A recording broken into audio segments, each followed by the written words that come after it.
Speaking of learning stuff, welcome back, everybody. Hey. Uh, somebody like Woo! to give us a recap of what happened last week, as we did not have Allison with us. Yeah, Please and Gemma. thank you. I vote Ren. I vote Pebbles. Yeah, I vote Pebbles does it. Let's see. Last time we decided to head back to the Goldwater estate. We had set off our away team to go follow up on Alistair, and since Alistair elected to flee town rather than go back to the Goldwaters, that was taken as probably an indication that whatever he was doing may not have been sanctioned by the rest of the family. So we felt it was worth relocating over there, especially because Marcus had been away for a couple days, as well as the butler, and it was like, we probably need to explain this to them. So we did return. We had late evening tea in the breakfast nook, and basically gave an abridged version of what we had been up to, which elected quite a bit of concern. Many insight checks were made. So far, the reading is that there was some bit of relief from the parents when we confirmed that Alistair had not been killed in the exchange. He had been unmasked, taken hostage, and then escaped. Not clear whether that was just concern for his person specifically or something else. Apparently, Dad, Goldwater, and Alistair have been firm friends since boyhood, when the previous patriarch had sort of taken in Alistair as a servant. There was much speculation that Alistair might be a bastard child, and that was the reason why. No confirmation Come join us, made. little boy, for no other reason. It wouldn't really change anything, even if it was true or not true. Just something that was floated. Since, again, Alistair had the ability to access the family tomb, which is not strictly a bloodline requirement, but it would certainly make it easier for him to do so. Sure. As far as we could tell, rest of the family did not know about this weird demon cult and complied with Naruko's very firm direction that we are going to the city hall. We are getting all of the noble families into one room, and we are going to make people explain everything and clean house. Yes. J'accuse. Noble interrogation. And then Jade asked Marcus's mom and dad if they had naked ladies at their bachelorette parties. Oh, Ren found a nice lady. Oh, that's right, yeah. Yeah, it was brought up that we had not yet had a bachelorette party. It's in Jade's binder.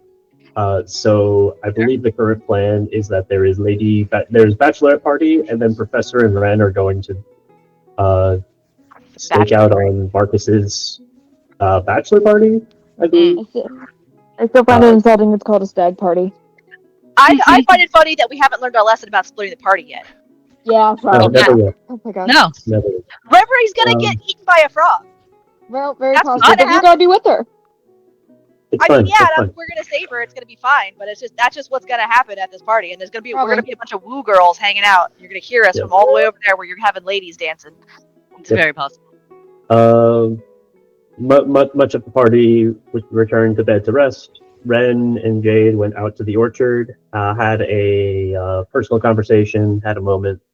At the end of which they found that Marcus's cousin, who was what if Ren, but human and female, who is some description of witchy gardener goth girl thing. Druidy, but she's awesome. Alessandra. Well, I said a but, she's definitely awesome. Her name is Alessandra Goldwater. Alessandra talked with Ren for quite a long time about apples and the fact that, Catherine's horse girl stuff is weird. She's very knowledgeable. We have confirmation that the horse girl stuff is not just us doing a bit that is in universe. So, okay. Oh Lord. Professor woke up on the ship, saw that it had been moved to a new location, and was very displeased by the quality of bacon and muffins provided for breakfast. More of the lack Very- thereof. It's very on brand. hmm There were bacon and there was muffins, but they weren't together. What is this place? I know. What sort of bullshit is that? Madness. Yeah, it is. At some point, Joe did give sort of a brief summary of what the crucial information he more or less expected that Yuki would be receiving inside chat. And we're kind of going into the new day where, again, the planning is jacuzzi and then get Professor some healing to remove these exhaustion levels and bachelorette party and maybe go shopping. Oh, yes, shopping. There's What do you mean no shopping? I There said will yes, be a shopping. Okay. Yeah, there will be a Shopping. shopping. There it has might be, it might Man, be, even if Ren doesn't like shopping, I do.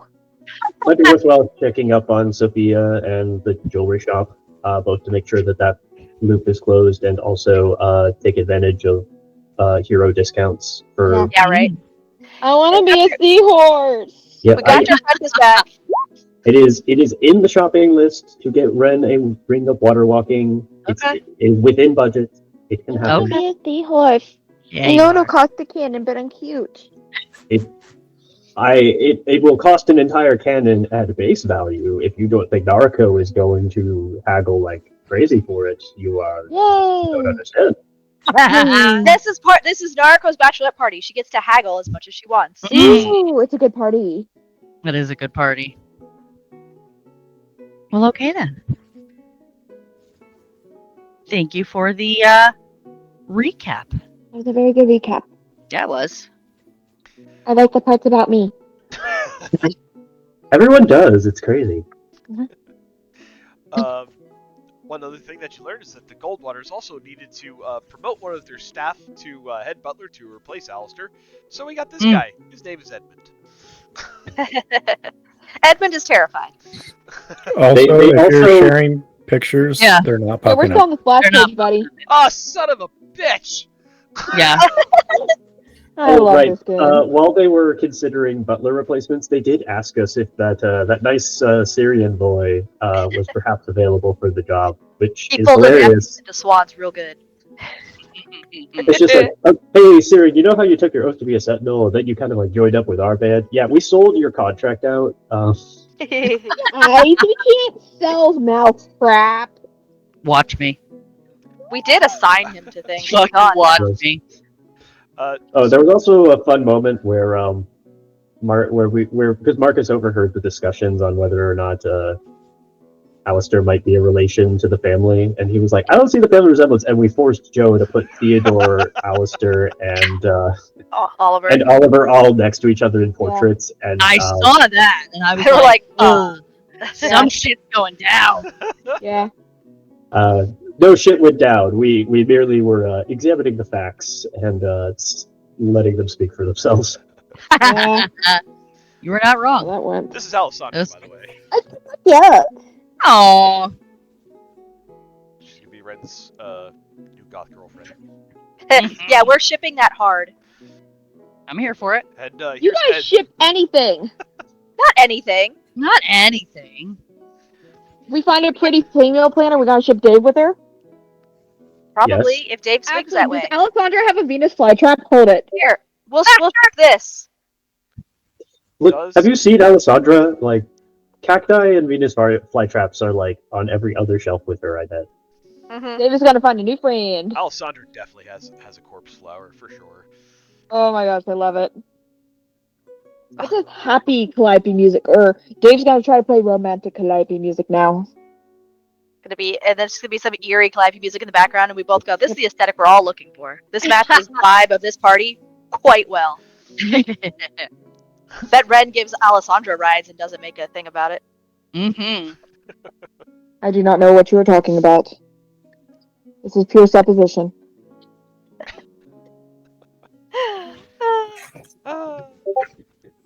Yeah. That was good. So, yeah, and then we have Edmund, who's now elevated to the spot of head butler, with presumably Alistair not returning. As we left off, we were we were having breakfast in the breakfast room as opposed to in the breakfast nook. There's Yeah, a big difference. big difference in this household. Getting ready to head off to Palazzo di Tremonto for the grand meeting of the families. In the meantime, I do want to get back for a moment. I do want to backstep quickly to go back to Yuki's vision. So we had that conversation between Yuki and Fedwin in Discord, where Fedwin did give the information to Yuki that I kind of summarized to the party last week. Yuki kind of wandered off. She was looking to speak with Professor. I don't know if you guys want to pick that back up or if you just want to move forward with what we're doing on this day. I'll leave that up to you guys.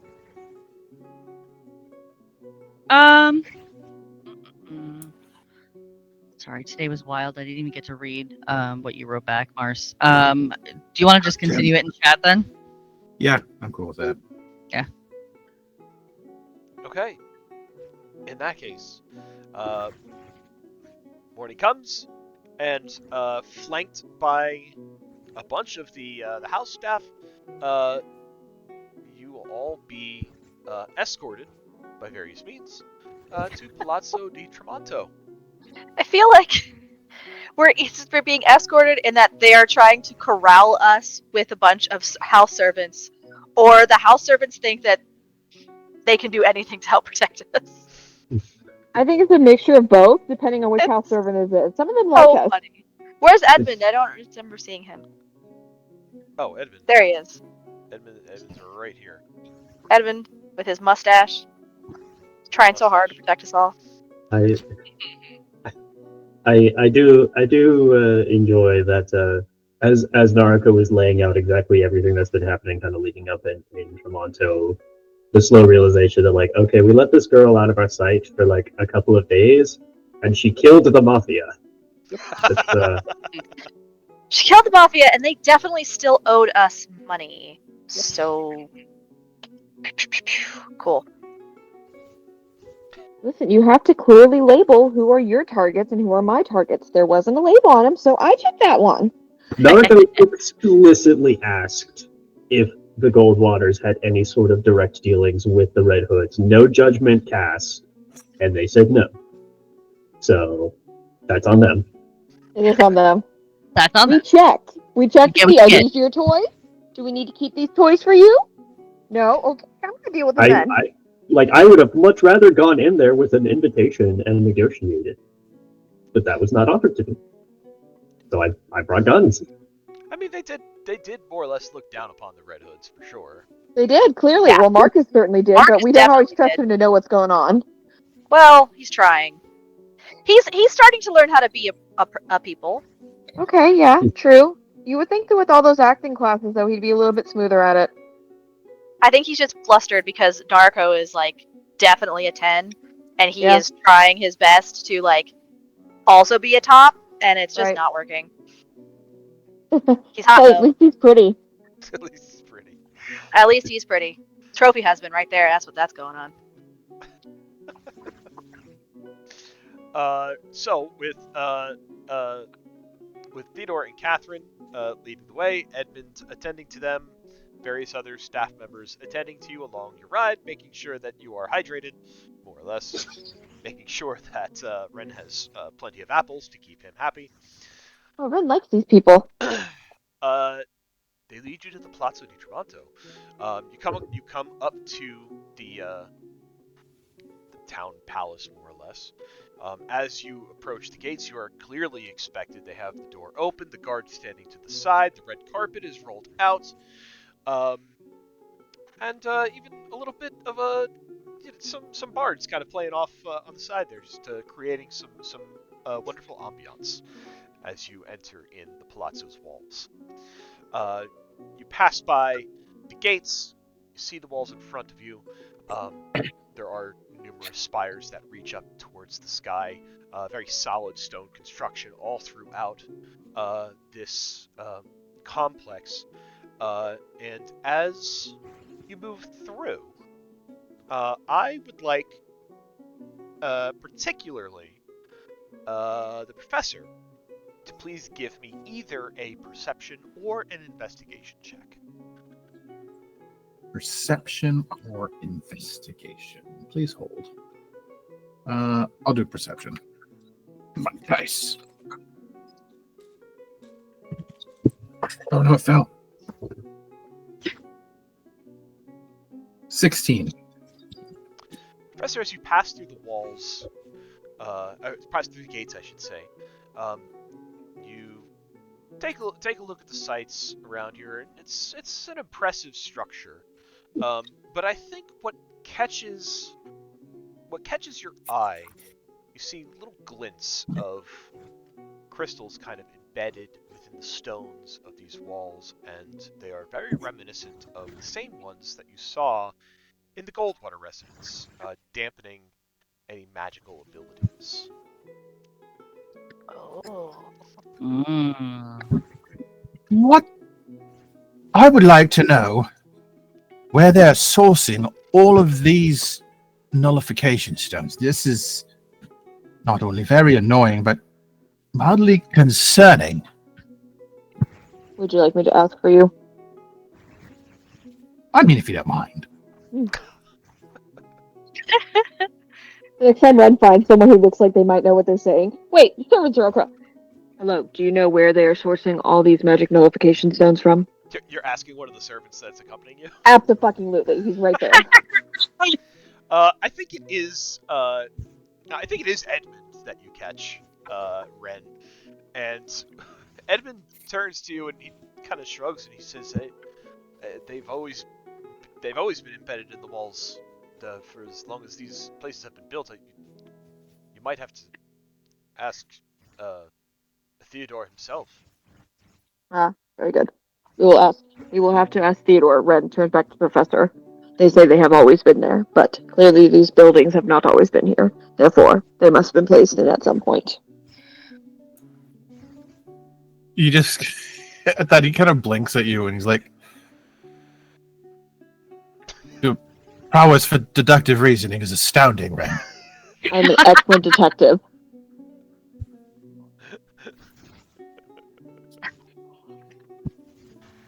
Right. Well, I hate this place just a little bit more today than I did Excellent, yesterday. as do I. You know, we say this. We're going to hate the next place way more, I'm sure of it. I feel it in my loins. I disagree. Also, I do not find your loins to be a reliable measure of scientific ingenuity or evidence.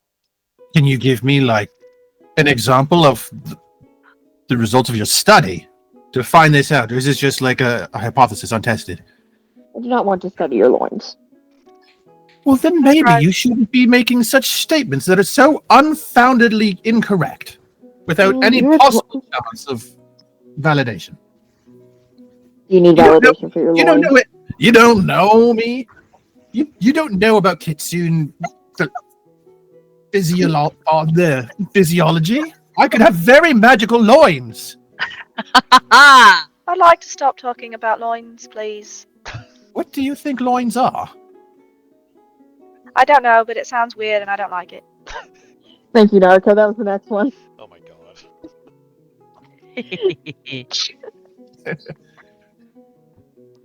So you are led past the gates of the palazzo, led inside its walls. There is a grand entrance in front of you, marbled floors laid out in front of you, stone columns holding up the atrium of this central building. Grand staircase in front of you, kind of splitting off in two different directions. There are a bunch of other rooms and offices all around you. The people leading you in lead you up this grand staircase, up one side, where a door opens in front of, or into a sort of like a boardroom kind of situation. At the head of this table, you see seated is Amelia Corvino, essentially the governor of Tramato. Otherwise, you guys are the first to enter, but kind of filtering in behind you, not long after, you see several other figures which you note as Vincenzo and Isidora Belmonte, and Donato and Alessandra Doro. And with that, we have a map change. Ooh. Map. Map change. Ooh. So you guys are the first to ride, so you guys can pick your seats, but Catherine and Theodore will sit next to Lady Amelia. Marcus sits next to them. Brutus standing at attention behind. So it's just kind of a visual representation of kind of this area that you're in. So feel free to, if you like, place yourselves wherever you want in this room. As you guys... Oh my god, Professor. Of course he would. Are you on the chandelier? Yes. He could be. Trying to catch Chandelier. lightning again. I wanna swing from the chandelier. There it is. I was waiting for it. So there's a bit of the pleasantry chit chat as everybody kind of wanders in, takes their seats. As everyone gets settled, Lady Amelia will kind of stand. She has a she's wearing. Oh my god! I left the best pizza place right in the center there. Huh? How did that even make it over? I copied a bunch of Over stuff. some text. I apparently copied some text when I was copying tokens. I did not see that. It was very small, Very small, very tiny. hidden by the wood grain. Blended in with the blackish, darkish background. Lady Amelia stands. She smiles at you all very cordially, and she says, "Good morning, everybody. Welcome. We are here on behalf of a meeting called by Theodore Goldwater. So, without further ado, I will let him take the floor." And she kind of motions to Theodore. Theodore stands and he says, "Thank you all for meeting this morning. I've called this meeting together because last night it was brought to our attention some disturbing facts by our son Marcus, his fiancée Noriko, and their traveling companions. They found some pretty disturbing things that I think we all need to get there and talk about, because there are some implications for each one of our families, and I am positively sure that we want to make sure that we are upholding the best reputation that we possibly can, not just for ourselves, but for our city." And he will kind of nod in your direction, Marcus Noriko, and say, "Please, why don't you repeat to them all what you've told us?" Nariko. Nariko proceeds to pull out her briefcase of holding, set it on the table, give a click, and she will begin the presentation. There's a Bringing forth slideshow any and of a the laser pointer. various documents, evidence, etc. that's been picked up over the course of these several days here in Tremonto. Same thing with Theodore and Catherine, in that a very, very abridged account of, like, there is a cult thing going on in that she'd been dealing with on her travels up to here. How being on the lookout for that had led her into variously coming into contact with the Red Hoods, and then the trouble at the warehouse, and then the demons being summoned, which then led directly into recognition of the cult of Malek, which eventually led to investigations on rumors of the family crypts being used by suspicious characters, which was then confirmed to have, again, like, the cult of Malek involved, but the three people present fled. One was captured, revealed to be Alistair. Another was captured, but then apprehended, revealed to be the Dioro. One is still at large. Not wanting to go directly to the families just yet, in case, because they didn't know how far that influence extended, proceeded to raid the Red Hoods. Confirms the cult presence there. Different cult, Void Cult, not the demon cult. Don't worry, it's fine. There's probably a third cult somewhere. Maybe they worship ranch dressing. There's cults everywhere. Yes. We have a guy who was in a cult. It's a Valinor cult, but it's fine. Uh, and after that, returning to update Theodore and Catherine, and with a general objective of being in the best interests of the families and the stability of Tremonto in general, for full cooperation in cleaning house of this, conspiracy that has been going on in the background. And while Alistair would not admit to the details of what exactly he had been conducting in service to this plea for demonic bargain, uh, he was not shy about stating that it had been not good enough that he, when he got the opportunity, elected to flee town with great haste. So, Nariko very, very calmly and succinctly lays out the facts of all of this.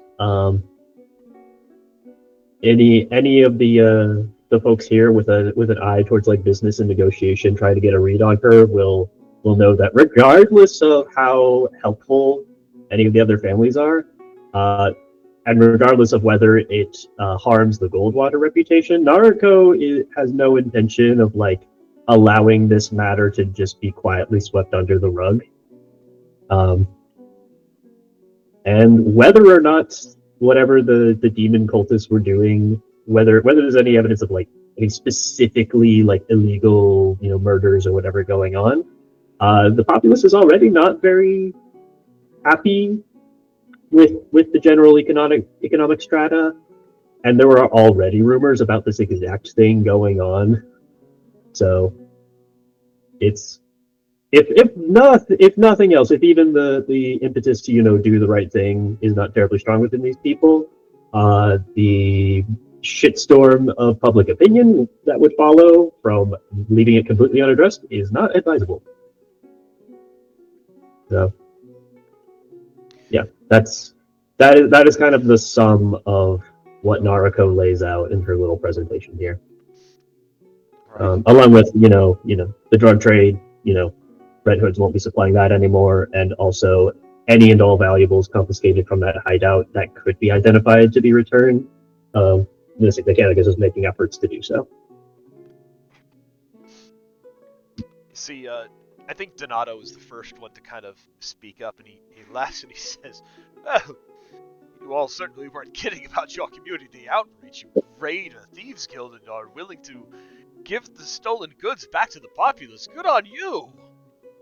That's wonderful!" What family is he from? Huh? What family is he from? Donato, he's Doro. So Okay, that's what I thought. One. let me, I'll give it a little, because I know we haven't come across these guys very much, and so I will kind of put out here. These guys are the Doro. Ah, thanks. It's labels. I like labels.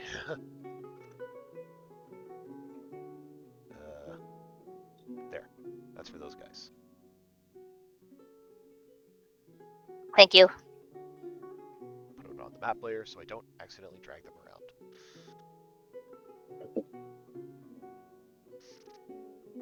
around. Before any other general discussions begin, does anybody else wish to add anything or have any other words to share?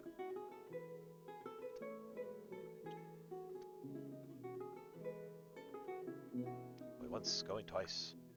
I don't think so. No, I think that summed it up nicely. That's better.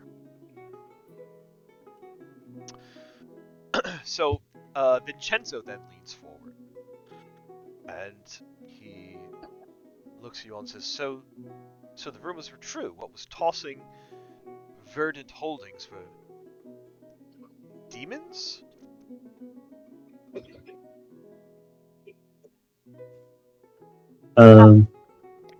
Mostly some fiends more than anything.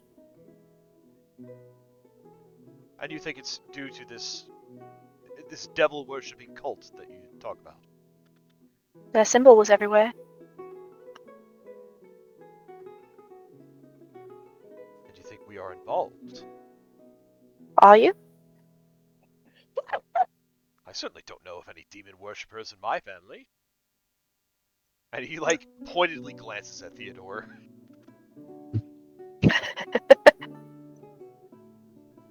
Then I suggest you begin looking closer, because someone capable of opening the Belamonte tomb was present. Kind of purses his lips a bit at that. And he looks to Theodore again and says, "Are you sure they are telling the truth? They could be telling stories just to try to usurp our power, or usurp our standing. Not power, he did not say power." He said the quiet part out loud. Theodore says, "Well, Marcus is my son, Narco is to be my daughter-in-law. How... of course I trust them."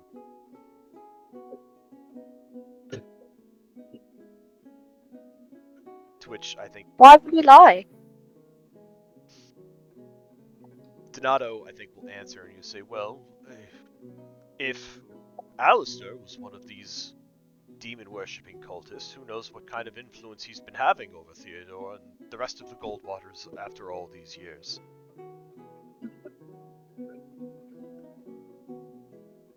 Perhaps he just made you all think that you saw what you saw."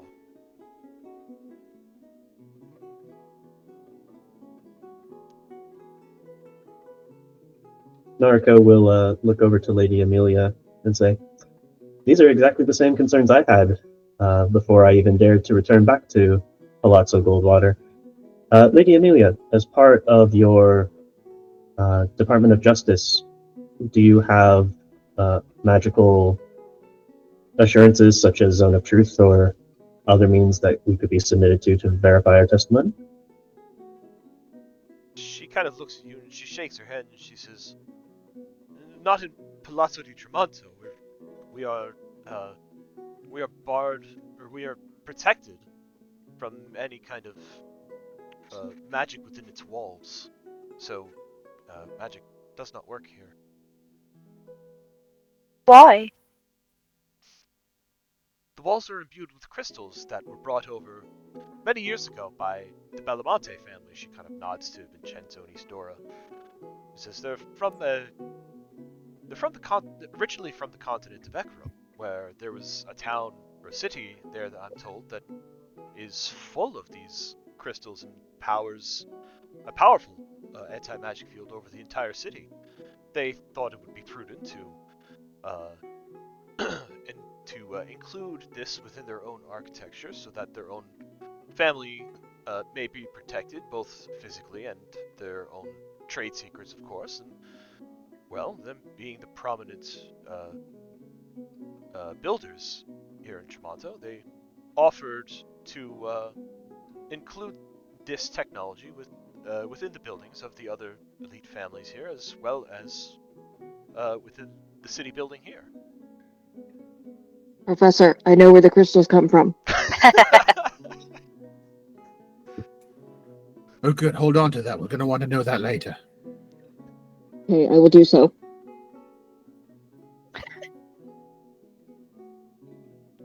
She continues and says, "But everyone here has had long enough standing in the city that I trust them to be truthful and honest in this room and with me, not only out of respect for themselves, but out of respect for my position in the city as well."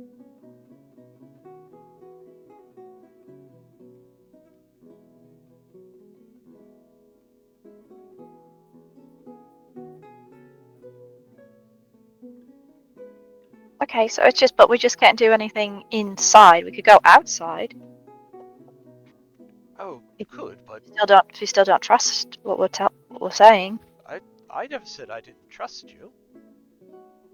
Well, he did.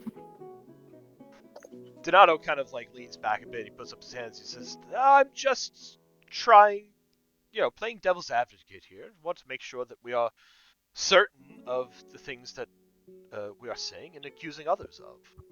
So you The are a question devil. is colluding with a demon. Do you really think that is the proper turn of phrase? So you admit it. Admit what? You're a devil's advocate. You just said it. I- We all heard you. Alright, perhaps that was a poor choice of wording.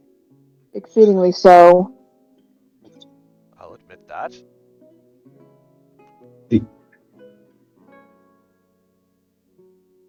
But there's no way that Lucius could have been implemented. He was picked up last night for drug use. Again. Again, Uh, I'm afraid that was only a ruse. Well, the city guard plainly saw that he had drugs on him, and he was found passed out by one of the canals.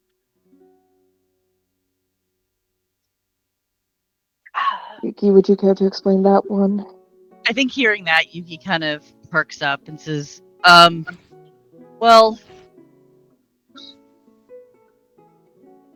And she kind of looks at Naruko like, how am I going to explain this? She says, well, I mean, Naruko already covered Okay. like Lucius's involvement and the fact that Yuki had disabled him and then handed them over to the guards when they arrived, mainly because, again, we did not know how far the conspiracy extended.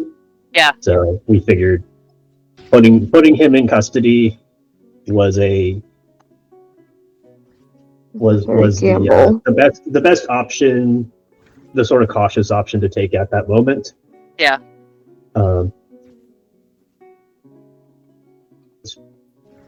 Especially because hauling him off was not in front of the guards was like not going to be viable. We did not have enough concrete stuff to go over at the time, so we did not have the authority to detain him, so he was turned over to the guards. Mhm. But I assure you, he was not out of my sight once he fled. Well, you did turn him over to the gods, true, but then why wouldn't you say that you caught him in some demon worshipping ring rather than point out they had drugs on him? They're two very different You don't questions. believe us now. Yuki will Why would kind the of guards cock her believe us head. then? She'll kind of cock her head and say, as Ren says, you don't believe us. Can you picture me trying to explain to the guards about a devil cult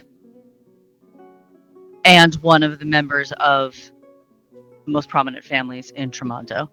How would you foresee that going? Because I can tell you it would not go well. Kind of rubs. Additionally, how would we know that these members of the guard are also not involved? Did you? It was a Also- calculated risk, and unfortunately, it was one we had to take.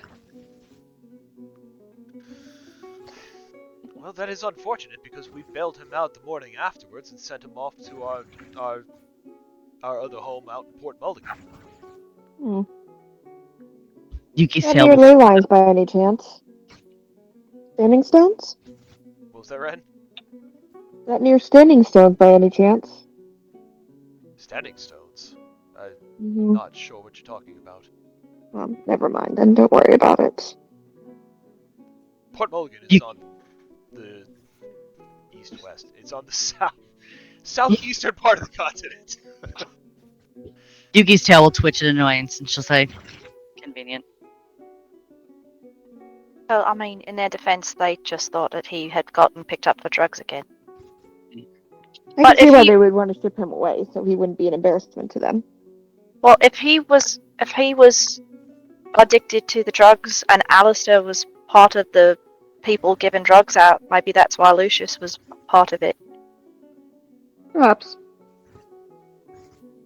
Yuki's gonna mutter to herself, "Knew this was about drugs."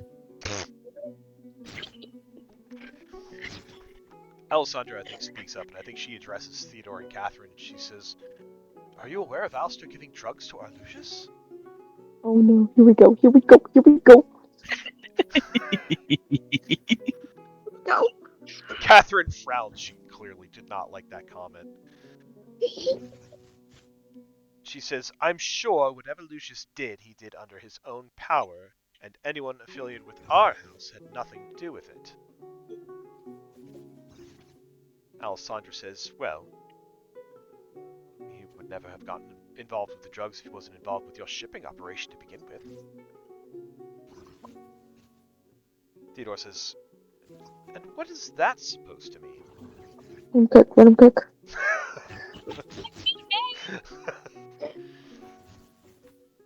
Alessandra says, well, ever since he started helping out at the Goldwater Trading Company, he seems to come into contact with more and more of this Black Lotus. And Theodore says, I don't quite know what you're accusing us of here, but I can assure you it is not true. We are not in the drug trade business. That's what you're saying. It does come from Talom Tarim. I think everybody kind of turns to you, just record scratch. And No. Vincenzo says, and how are you aware of that? Oh, it was on the paper that we found in the guild hall and the thieves' home. Yeah, the Red Brands kept very good documentation. It's Okay. Don't only feel too casual. The Red It's only Brands kept very good documentation. it's only picked in one place at a tower in Talom Tarim. Narco pulls out the relevant piece of evidence, just sort of holding it up for the table to inspect. Mm-hmm. Theodore says, so it couldn't be us. We don't have any trade routes with Salam Tarim. Alessandra kind of sits back and she says, well, I know Lucius, and I don't think he would have started this on his own. Vincenzo speaks up and he says, well, the Black Lotus pandemic, it has been quite prevalent on our streets, and it's been more so, I believe, at the hands of the Red Hoods, which, and he looks towards you all and says, you so handily dispersed, and he, says that with a bit of glee in his voice and a smile. Yeah, they're dead now. Theodore kind of claps once and he says, thank goodness for that. I think Marcus speaks up and he says, that's a little barbaric, Father, don't you think? I mean, sure, they were not good people, but I mean, Some character growth. do you not believe that everybody deserves a second chance? I've seen a lot of things in this city since Naruko's come. It's been a very short amount of time, but I feel like I've learned so much more than just years studying behind Palazzo walls. Theodore and Catherine trade a look, and they kind of chuckle a bit. And they look at you, Narco, and they say, we are very glad that you will be a part of this family. Okay.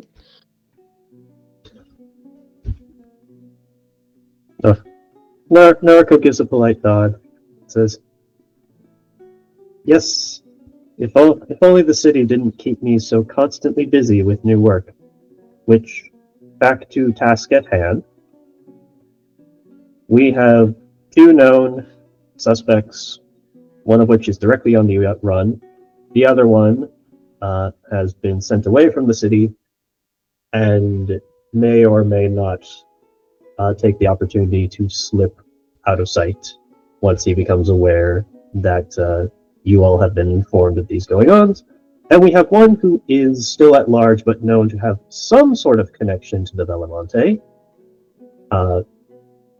Exact identity and nature is not yet known. So the question is, what can be done to clean house? I think Theodore, did you and you guys, Narco, you already mentioned that. Did you mention that you have a scouting party looking to tail Alistair or no? I think Nariko would have mentioned that she did send some of her crew to see what they could do about following Alistair. She did not reveal anything of the extent of like where like yeah, I have people looking for him, but I have not been specific about like where they are looking or how, or given any indication that we got any clues from mysterious Marvel related sources. Okay. So then I think Theodore will look to the rest and he will say, well, we've already started, but Nargo has been good enough to send some of her crew to try to recover our missing butler. And he looks to the Doros and the Belmontes and he says, what do you all propose? Donato and Alessandra kind of trade a look, and Alessandra kind of begrudgingly leans forward and says, I suppose that we will send for our people to retrieve Lucius from Port Mulligan if he has not made it. Assuming he has made it there. If he hasn't, then we will reach word out to make sure they turn around. So that we can talk to him ourselves. Belmontes look at each other and they say, Vincenzo says, I'm not quite sure what you want us to do, short of interrogating everybody in the family, trying to find out who's been at the Temple of Joaquin in the last 48 hours. Yes, that sounds like an excellent plan. You should definitely do that. Well, I mean, who's close to Lucius? I mean, Could start there.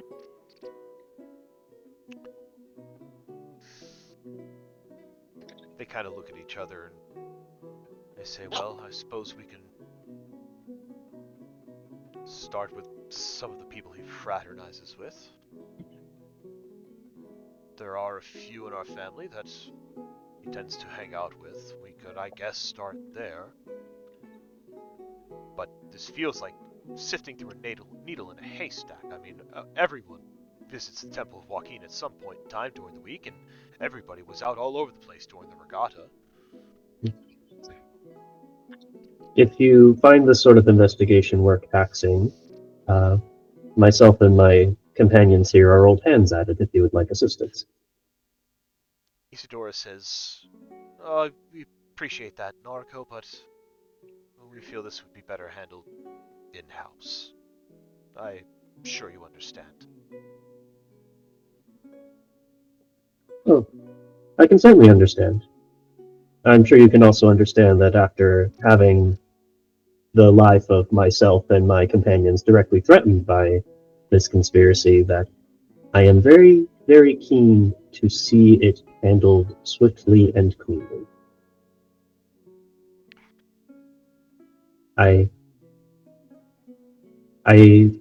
If I have one bad habit, it's that I simply cannot stand to leave something broken or a mess before I take leave of it.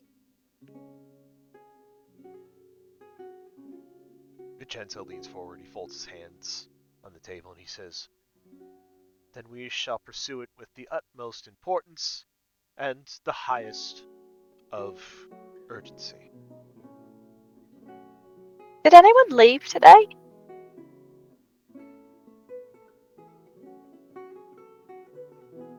Lady Amelia replies, says, what do you mean? Well, I just had a thought. You know, Alistair ran, and Lucius was sent away. And whoever was down there knows that we caught them, even if we didn't see their face. So did anyone from the family just leave today without saying goodbye, or rush out? Quickly. Without prior plans.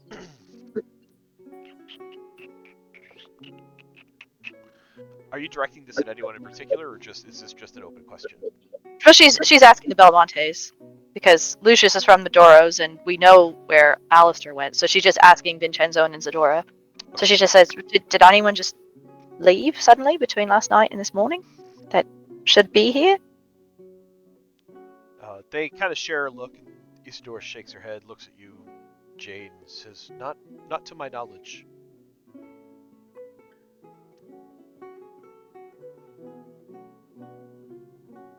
Okay. It's just a thought.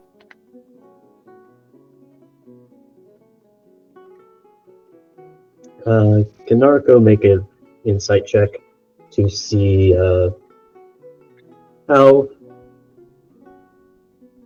she's made her case very clearly to the Belamontes, and they say that they will handle this internally. She's looking for any sort of giveaways that they either do not intend this or that they do know things but are not willing to speak them in this council chamber. Yeah, I would say, go ahead. You can make an insight check, and you can also make a history check. Ooh. Fun fact, I whittled around before eventually setting on skill expert as my feat to take for 8th level. Nice. So, thing 1, I now have expertise in Arcana, which is hilarious. You gotta make magic tech, obviously. Yes. Thing 2, I picked up insight proficiency finally. Nice. So insight check is a 28. Nice. 19 on the die plus bonuses. Very good. And then history is a 23.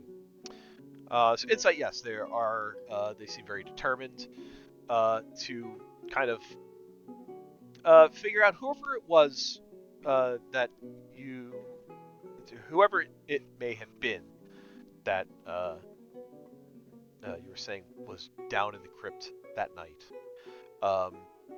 As far as a history check goes, being from nobility yourself, Narco, names, as you know, they carry a lot of weight. Reputation carries a lot of weight. This is kind of the Belmonte's ways of saying, we don't really want to get anyone else involved because we don't want this word to spread as much as possible. So, that's kind of, them wanting to not let anyone else catch wind of such a thing, because rumors among the elite families, they have lasting impressions. Yeah. So they're gonna handle it, but they're not gonna they don't want other people to know about it. Kind of. Yes. Which is kind of why a lot of Narco's subtle maneuvering when she was talking to them was with the understanding of, if you guys can take care of this now that I have brought it to your attention, that's great. If you can't, she will get involved, and she is very clearly not at all shy about making this more open and in the public eye, because if that will help her, get the information and get it solved. So, yeah, fully intent on doing what they can to investigate. It seems like their likely path will be to start with anyone that they believe within their own house that Lucius is kind of pals around with. And then, like I said, by history, just the way of noble families, they want to keep it as internal as possible. Just like the bloodline. I mean, they're marrying out for Narco. Oh God, it's like the Habsburgs. Yeah, it is. Let's get that chin action. Here we go. The fucking Habsburg motto is literally "Let others wage war, ye happy Austria, go merry." Also, part of the reason why Narco wanted Lady Amelia to sit here was sort of to be like, okay, government's actually going to flex its muscle here for a second and, conduct an official inquiry into the families if it needs to come down to that, although she seems pretty hesitant to wield that authority. I would say even riding on that insight check, kind of getting a beat on Amelia's stance on this whole thing. I think she is kind of more of a mediator in this kind of role today. But she does have, she can mobilize guards if needed, of course, as people of her stature are able. I wonder if she's secretly enjoying this. Like, finally, all the noble families who prop her up for power are having to, like, scramble to all this nonsense. She has to a little bit. Like, Alessandra turned on the Goldwaters so quick. Like, Oh, what yeah. is your butler giving drugs to my kid? Why is your kid doing drugs? That's the better question. Why does your butler have drugs? It should actually it would come out. Why that, is your butler hanging out with my kid? well no He's I guess, like 50. It's so hot, though. He is I guess hot. an important factor to note that I meant to bring up the conversation and didn't because it slipped my mind at the time. Okay, we're doing a lot. Y'all would learn that Lucius is Donato's cousin. Oh, Oh. okay. Oh, so no one directly in. No, the direct Oh, lineage. It's all people who can gain stuff. Yeah. Oh, that We're makes looking for that's a upward different thing. mobility. Oh no, there's some poor bastard in this town who can open all three of the family doors, and it Oh, just absolutely. gets. He is literally a poor bastard. He's like, come on! Right? He's got ties to all of them, Absolutely. and he's just like, ugh, now I have to be the butler. All right. I think that's pretty much reached as much of a push as Naruto can to get this oligarchy to do things without wheeling a cannon in here. So it's Okay, right, but pocket Honestly- cannon. Went better than expected. Yeah. yep. We only got mildly accused of potentially being untrustworthy vagabonds. Mhm. Which I guess- got worse. honestly, I It guess it helps helped- that we did take out the mafia. it helps that we took out the mafia. It also helps that we came in and very bluntly said, like, no, the Goldwaters are 100% implicated. We have the firmest evidence on that. And Yeah. Naruto has no bones about when Alistair is caught, he is going to jail. Or dead. Or dead. Straight to jail. I mean, if the goblins find him first, I have no control over what the goblins do with the directions I gave them. Mm-hmm. I feel like the directions you gave them might indicate some level of control. I'm just saying. Maybe. Maybe. Naruto is almost proof. weaponizing. Like, look, I've got like 5 other adventurers here. I'm not sure how long I can keep a leash on them. Y'all need to fix this, okay? Yeah, actually, Naruto cannot keep a leash on us, and I think we've demonstrated that adequately during this meeting. We're Now, not do very you all have leashable. naked ladies at your parties? Lady Beale's like, yes, all the time. I'm Ah, sure good. she does. You're cool, Amelia. I still have concerns about this advocate for the devil. Donato's never gonna live that one down. No. What an idiot! We are being accused of consorting with demons. Let me play devil's advocate. You fuck. Right? You are like a politician That's so and a stupid. noble and a businessman. Like, talking good is supposed to be like your one skill set.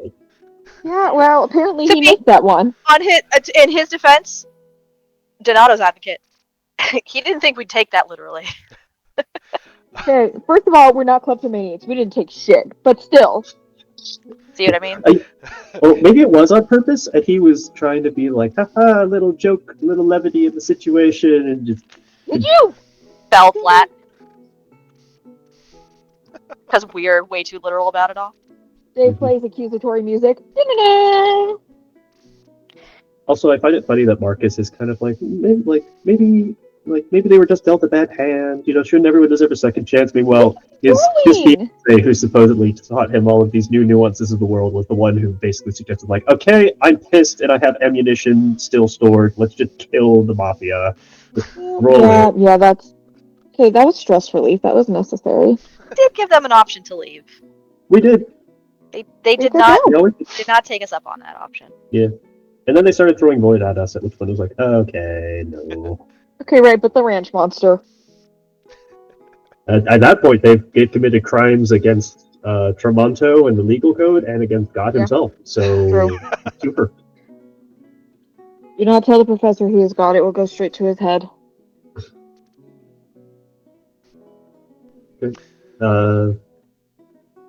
Yeah, I'm tapped out.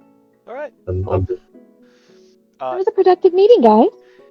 Any other questions, or any general comments while you have the Accusations. ears of the elite families here?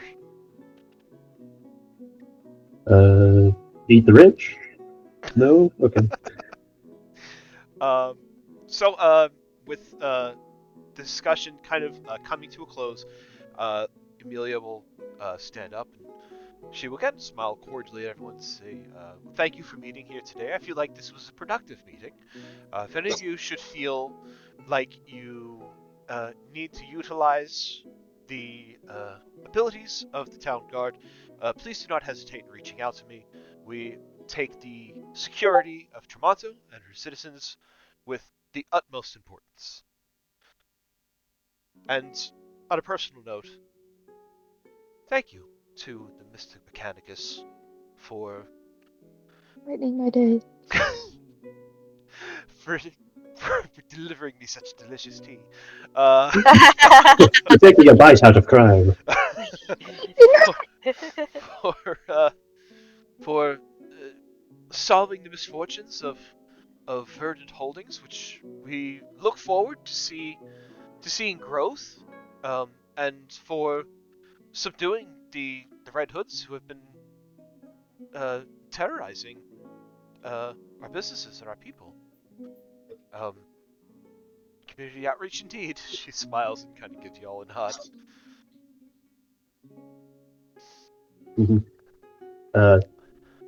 Narco will, from her little evidence briefcase, pass over anything that she thinks should be the purview of Lady Amelia and the guard, especially relating to like Red Hood operations, balance books, that sort of thing.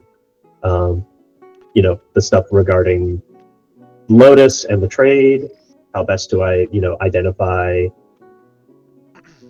any caches of it that remain?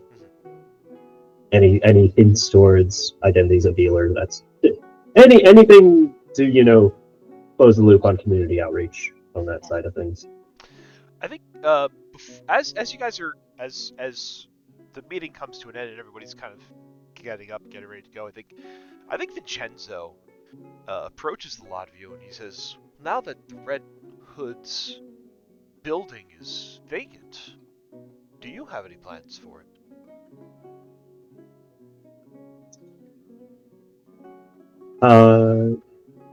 This is a question for the group at large. Yeah. So. Narco eyes him, says, there are a few things that came to mind, but forgive me if I'm wrong. The property itself would default to the government of Tremonto and go up for auction, would it not? Kind of nods and he says, that's true. It's true, but as the ones, well, I guess it is a bit of a archaic kind of system, but as the ones who basically cleaned the place out, I would think that you have some kind of claim to it yourselves. Finders keepers rule. We thought maybe it could be turned into a nice place like a school or a community center. I think you. Oh, go ahead, Yuki. Go ahead. I think Yuki will kind of pipe up at that and say, I think we were talking earlier about maybe having it be, like Jade said, a community center, but a place of healing for all of those who had got caught up in the Lotus and whose lives were affected by it. A place for them to heal and to work their way back to what they lost. Maybe they could stay there, or there are people who healers who specifically work on healing victims of the Lotus dealers. That way we would be turning this place that was used for such harm into a place of hope. A hospital, you're saying? Maybe, but specifically recovery center. Yeah, specifically for those who have lost so much because of the Lotus and the Red Hoods. Yes, fantasy rehab essentially is Yes, what you'd be absolutely. suggesting. I love fantasy we rehab. Let's go. Ooh, we've been to Rose Coast. We have a model to use to set that up Point. because Do? that's yep. Yeah, the asylum was there that you converted into a mental health facility. Great. They also offer workshop classes on Saturdays and Sundays, so the poorer folks can Outreach. learn further trade skills for free. Help with social mobility. You know, there was a young Yeah. The revolution will continue. there was a young Yeah. man who passed through here who was very interested in teaching other people how to make sandwiches. Oh, like a culinary school? Something like that. Well, that's nice. Everyone I needs to suppose eat. people must eat. I guess I don't need to eat, but most people need to eat. Quite right. I suppose some of them even eat sandwiches. I did like the sandwich I had They before. must. And then the funny voice in the back of my head is like, "Oh, hospital, that'd be great to put one in here. We don't have one." To hospital, usually just to go to the temple and you just figure it out. We spent all our money on this this gold-plated obelisk that we put in our indoor shopping mall.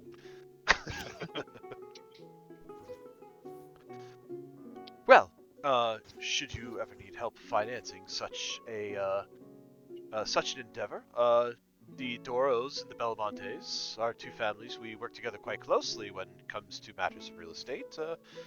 We'd be happy to help you. You could see it as a philanthropic type of donation to help improve your standing within the community by giving back. That is a very kind thing to do. That's so nice of you, Vincenzo. Oh, I mean, we'd be willing to do some of the work pro bono, of course.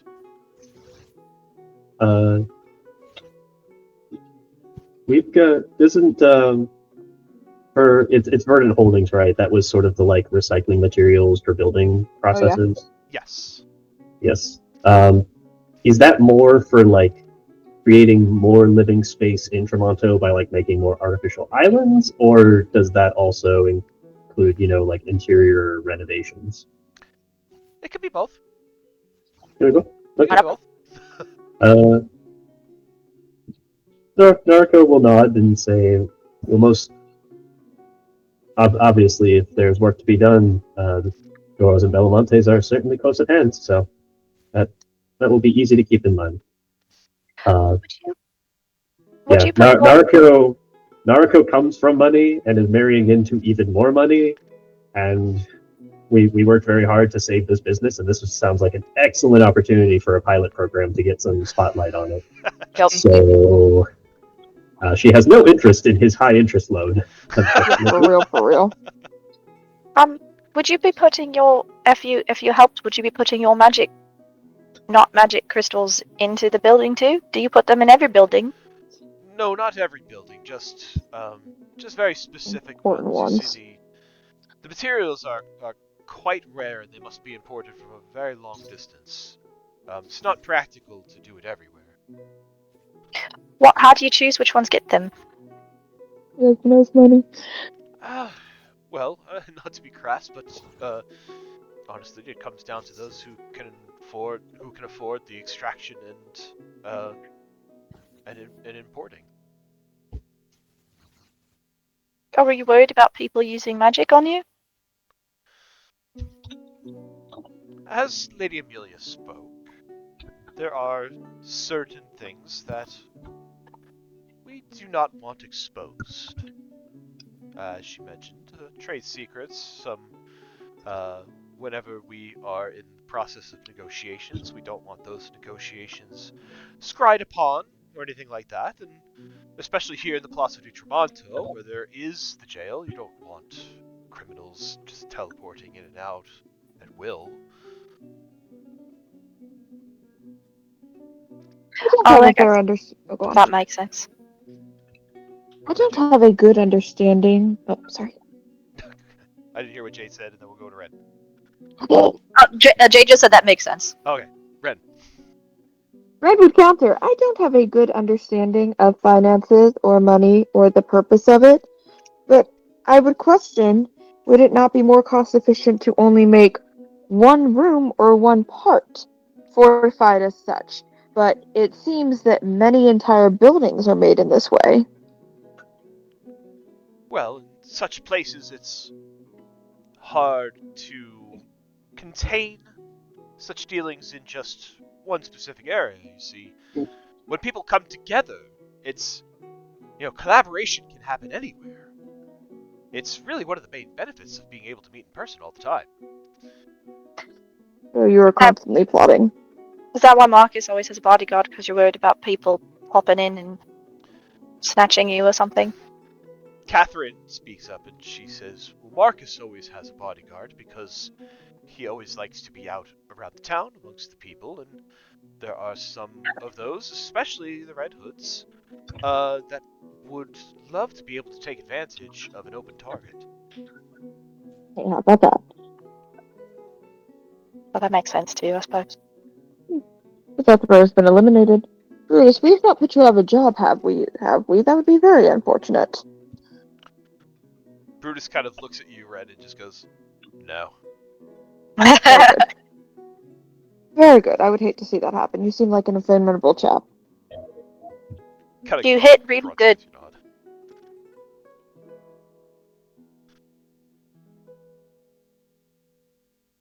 To what demons tell? What are their hopes? There it is, yes! Oh, That's what it is. the demon has to come up and knock politely at the door, like, hello. Will they be Hello. let in? I will discoriate if I enter through the threshold. Would you kindly come within stabbing distance? Thank you. Come this way. Go closer. Fine. Damn humans. I'm gonna burn this house down. Where did it get that too? Oh, that would also make sense. Well, that makes all the sense. That one actually makes sense. Well, at least we found out where the gems are coming from. Yeah. All right. Well, if there is nothing else, then the group will begin to gather and start to head back out into the city. So as you guys make your way out, let out beyond the marble floors, the grand entrance, the gates to the palazzo, Theodore and Catherine will kind of stop, turn around, address you all as the others, the Doros, the Belmontes, they start to go about their own ways, and Theodore says, well, that was exciting, I guess. That went really nicely, I think, all things considered. You should have more parties like that. Right, well, we are going to head back to the palazzo. We have some arrangements to make for a big weekend coming up.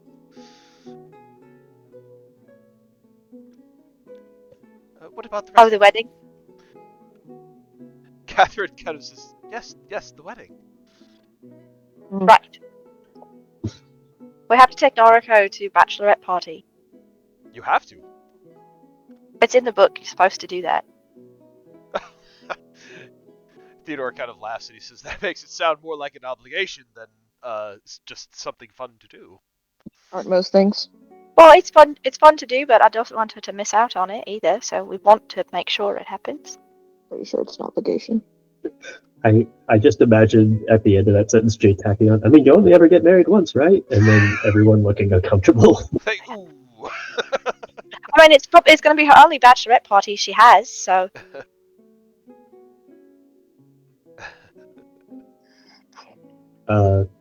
Noriko just kind of nods, wincing a little bit at Ren's slightly accurate assessment of it being an obligation, and then says, we also need to go by and see Madame Celeste now that her apprentice has been recovered. I'm sure she'll be very excited. Did we already pick up the engagement rings on our previous visit, or were those waiting for... Or will those be, I guess those will be presented at the wedding. Like, Yeah, We've been here for 6 months. yeah, they'll be presented at the wedding. We've been here for 6 months. I need to go turn Ren into a seahorse anyway, so... Yeah. Technically, it's been 5 days. The last 6 months have been 5 in-game 5 days. Oh, 5. cool. So It's it's like 1 2020. That's It's great. 1 month for every day because we had a month off because we were all sick. So That's it's been true. 1 month for every day we've been here. Oh, so Just it's Because we imagine do it. this 24. type of shit. We Very just good. talk about it. Just Naruko in the middle of her briefing, and she like finishes through a packet, and everyone's like, "Oh wow, that was a lot," and she's just like, "That was day 1." On to day 2. Dear mother. What the fuck? Yeah. Are you sure about these people? Because I am not sure about these people. Marcus seems nice. Okay, for now. Well, Theodore and Catherine seem good. I don't know Yeah. about Vincenzo. Mostly because his name is Vincenzo more than anything. Vincenzo. Look at those ears. Chenzo. Oh, is that Honestly- elf racism again? It's just sticking out so far. You know that he's Absolutely, evil. Look at elf that. racism again. Look at that. Look at that glower. He's got. Why? I don't know. Isadora's hot. I didn't say anything That's about her. the She's elf elf too. racism. Yeah, but where's his other ear? Behind Fighting. his head. It was so ashamed because the first one's so big. I was like, no, I can't be seen with you. Isadora's hot. I don't know, man. Her eyes look a little weird if we're gonna be really picky. She's got that crazy hot scale going on. Okay, alright. Crazy hot, I'll buy into. Cleavage for days. Anyway. Yeah, that's Can for you sure. imagine how that would have gone if just in the middle of the session, one of the actual heads of the family just turned to the other one and said, "Really, you got caught by these assholes?" That would've been amazing, hilarious. And we would be having fun. No, Or that could Lava be just- and Roll Initiative. Just so happy, just like, "Oh my god, it worked! This never works." Thank We you. got picked up by the Scooby Gang, really? Hey, we're not out of Tremonto yet. It's still a They possibility. basically tried to pull a rubber mask off of you and you let them. Just Well, now we need a talking dog, obviously. We have a Calliope music. Right? who out of the dozens of people in this goddamn city, in this or even in this goddamn setting, are just going to Yep. choose Naruko's wedding to just bust up and be like, "Fuck you, fight me"? Somebody's gonna be that dumb. I can't wait to find out who. It's gonna be one of Marcus's like old girlfriends. Oh, come on. We already met his old girlfriend who didn't even think, he didn't even realize she wanted to be a girlfriend. It's not that. No, that's true. She was cute. Honestly, Naruko was fully prepared for like fuckboy Marcus, where Yep. it's just like, "Oh yeah, I've got my girls. I just gotta rotate between them." She's like, "Cool. Same. You get to have your girls. I get to have the company. We cool? Cool. Have fun." And Marcus Good is like, trade. that is awesome. Yes. Yeah. Here's He's like, "Oh, I could absolutely work with this. It's the ones where there's a chance of like actual emotional connection that becomes hard." yeah. That's a complication. Good luck with that. That's why So, the emotional connections weren't your thing. I'm not doing it. so with that, the Goldwaters are going to head back to the Palazzo. Marcus and Brutus will stick with you guys. So you're looking about late morning, early afternoon. The rest of the day is yours. So we're gonna go shopping then. I would like to be a seahorse. They're very small. I will be a large seahorse. Okay. Yes. Yes, let us stop by the ring shop and then see where our wants take us from there. Naruko caps the very delightfully full coin pouch. Excellent. There's like 1, 2, like seven cannons in here, roughly. There's All enough. the cannons. Enough gold for the cannons. I have to remind myself, it's not the actual cannons, it's the gold for the cannons. Okay, It's first a of all, possibility of a cannon. we have enlarge and reduce. It could be the cannons. It absolutely could be the cannon. So, where to first? Where's everybody heading off to? I guess to Madame Celeste's Yeah. to go check on the apprentice and We just keep calling the apprentice. She has a name. I don't remember It it. does. Okay. But she's So- real dumb, so it ain't worth it. She made Jade so mad. Well, she's not making me happy either.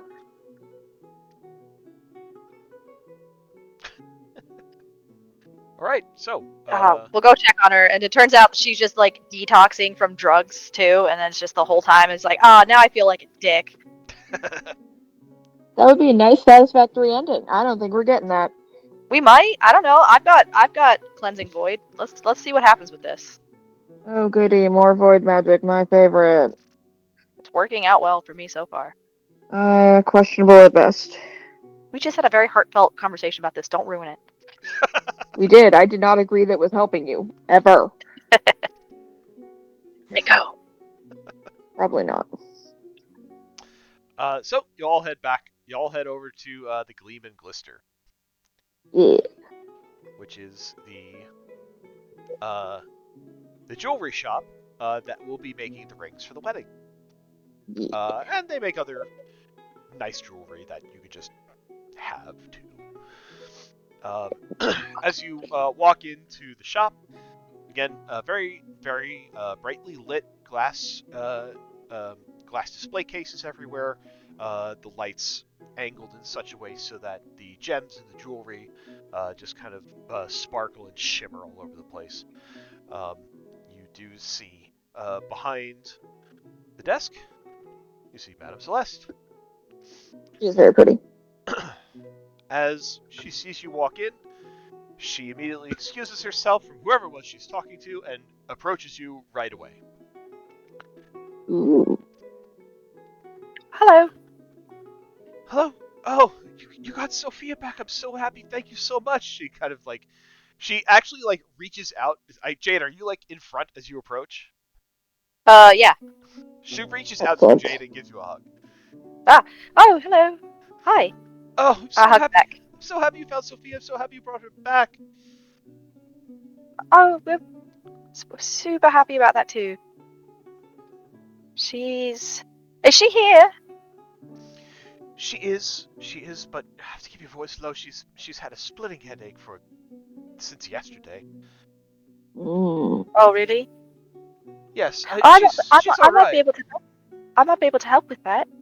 Oh? Yeah. Well, yeah. Come back this way, and Okay. she will lead you all to back, like behind like the employees only door. Where VIP access. you see there are various workbenches and different tools and stuff lined up for polishing jewelry, for gem cutting, for making metal bands and coloring things and setting gems into can't think of the name. Expensive placement. Yeah, that kind of stuff. Yeah. All that you see- bougie shit. Yeah, you see all that stuff back here. And on one of the workbenches, you kind of see like, oh, she's on jam layer. On one of the workbenches, you do see Sophia. She's kind of sitting on one of the benches. She kind of goes between like setting some gems into some placements and then kind of like sitting back and kind of like rubbing her temples with one hand. She's got like a big ass glass of water next to her. Doesn't seem to That's a notice you valuable guys walking lesson. in.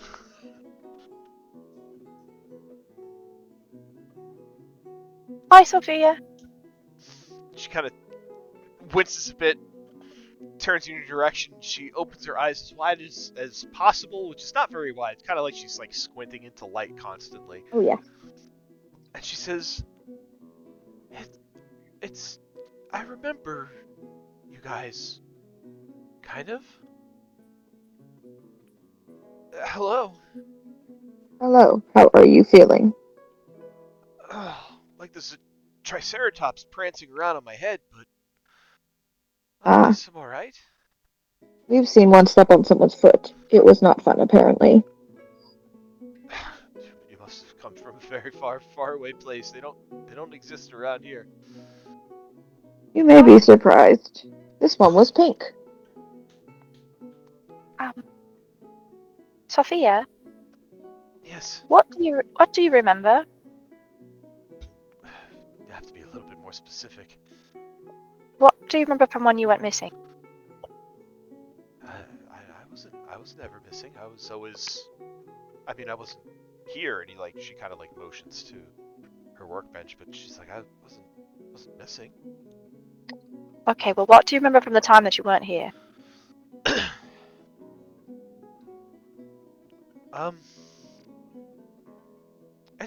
It's kind of fuzzy. Like it almost feels like I've just been drinking for a week. Okay.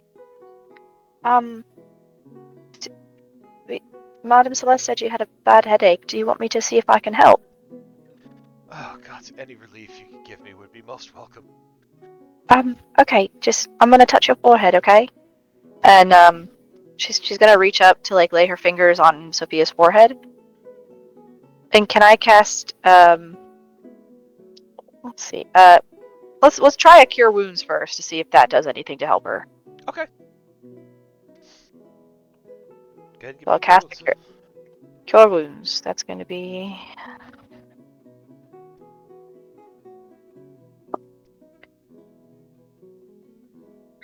15 points of healing. Wow.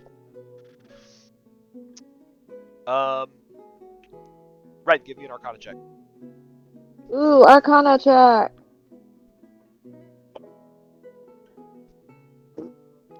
That's 12. The scythe starts tingling as Ooh. Jade casts this spell. You see Sophia sucks in a breath through her teeth. Ah!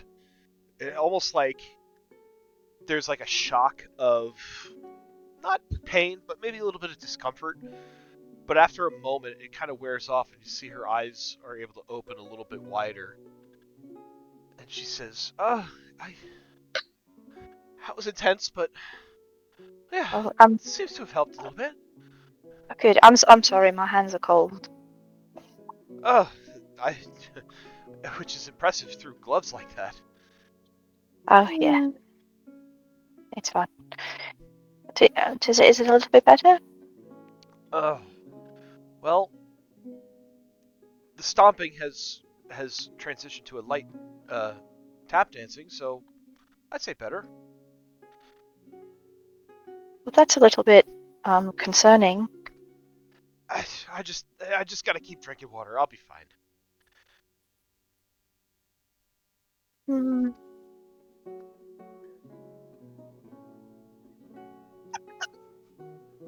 Can I do any kind of like check on her? Like any kind of like medicine check or maybe an insight check to see like what might be affecting her like this?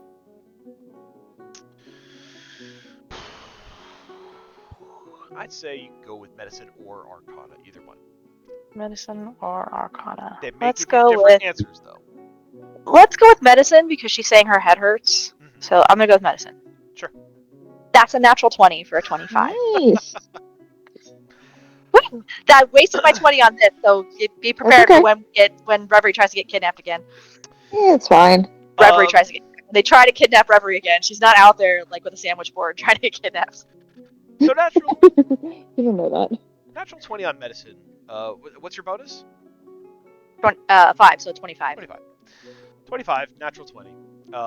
What you pick up with your medicine check, you kind of like check her over, you like look in her eyes, you kind of like look in her ears a little bit. You kind of like feel her forehead. She feels like a normal temperature.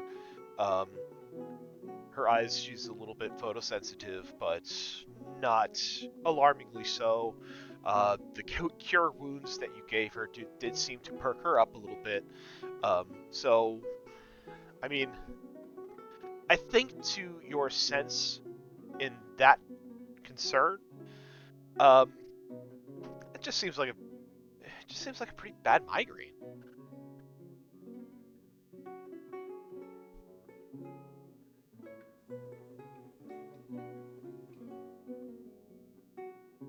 Anyone else? Nope, I hear don't Joe? hear Joe at completely all. cut I out. thought he was thinking Okay, for a very long cut time. out. Oh, did I Okay. cut out? Where did I cut out at? Yeah, Oh, yeah, totally. You cut out like say my concern, and then that's the last we heard.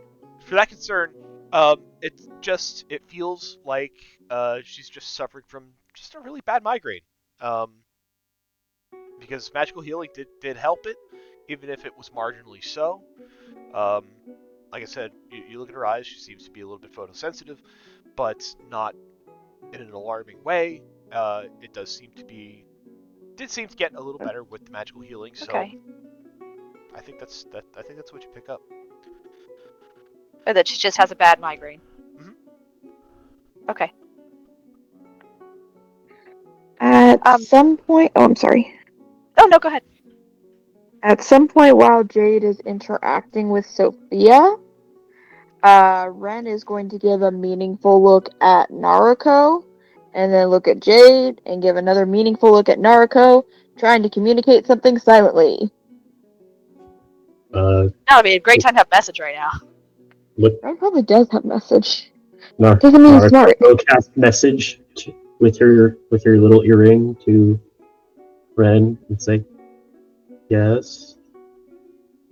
I understand that you have been indisposed in the last few days. However, I think it is pertinent to make you aware that Jade's corruption level has reached previously undefined heights. Hmm.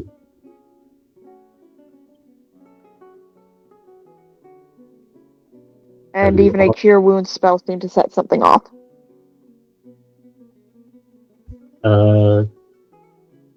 If Naruko is not being directly observed by other participants, she can quickly bust out her detection wand to get a reading on where Jade is sitting at currently. Yeah, give me, I'd say either deception or sleight of hand. We'll do sleight of hand.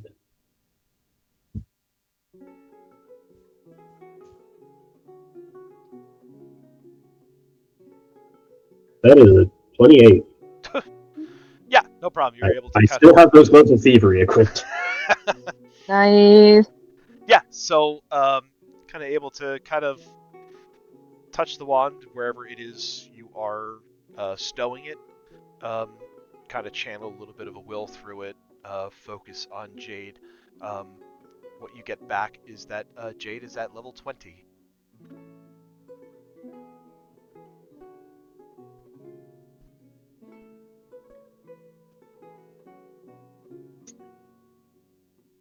Naruto will make a note that she and Jade should have a sit down and, for scientific research purposes, do a quick data collection on what effects she is currently feeling. While Neville tries to go find his Void Tracker sheet to see, well, Professor's hit 24 as our current record, so she's not surpassed that, but that is a point where you start getting audio hallucinations. Although they've been like their void corruption experiences have been different thus far. Oh, yeah, Yeah. they have. They seem to be different for each person. Joe, what is the current date? Is it still May? Today is, I believe it is Friday, May 27th. Wonderful. 2 days ago, Jade was sitting at a comfortable 8. Friday, May 28th. Yeah. Sorry, Friday, May 28th. Oh, yeah, that still doesn't make better.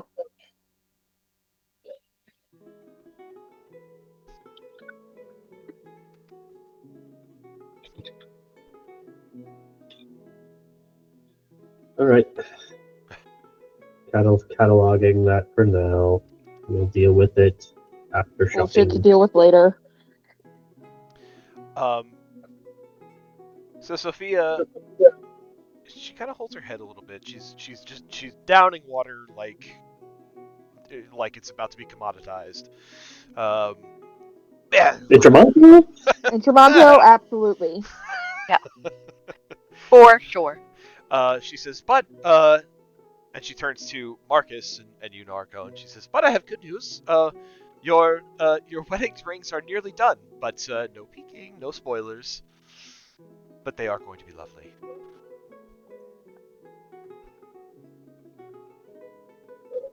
Wonderful. I believe there was actually an item I wished to have commissioned from Gleam and Glister, separate from that. Oh? Yes. Because on previous visit, you had a number of rings with useful enchantments upon them that were for sale. Oh yeah, just some minor things, yeah. After all of the fun at the regatta and some less fun afterwards, it came to our attention that perhaps a ring of water walking would be of some use in this city. Well, to be able to walk on the canals, yes, I would say that certainly would be useful.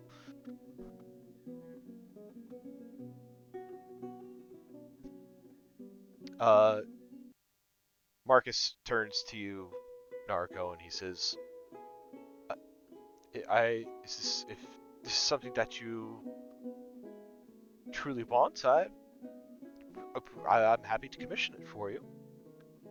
Part of our wedding gift to you. Yeah, spend that money, Marcus. Yes, I will accept the wedding gift from you. Thank you. Naruto had made no moves to try and milk Marcus for coin on this matter. Insight check. Yeah, He's go like, ahead. it's the first thing I can do for you. I'm useful. I'm useful. You just usually want me for my money. This isn't usual. 19 on insight. 19. Gift giving is a love language, right? Someone who knows about this Yeah. stuff. It is. Yes, it is. Horse. That seems to be kind of the way he speaks. It's not just about spending money. It's about, playing a song, composing a poem. Gifts of all sort. They don't necessarily have to be of monetary value, but you get the impression that he kind of saw that this was something that you were really interested in, something that you liked. Maybe it was design that you like, or something like that, and he just genuinely wanted to do this. That's very sweet of you to offer, Marcus. However, if it's being offered in the spirit of a wedding gift to me, it's actually mainly for Red. So I will accept.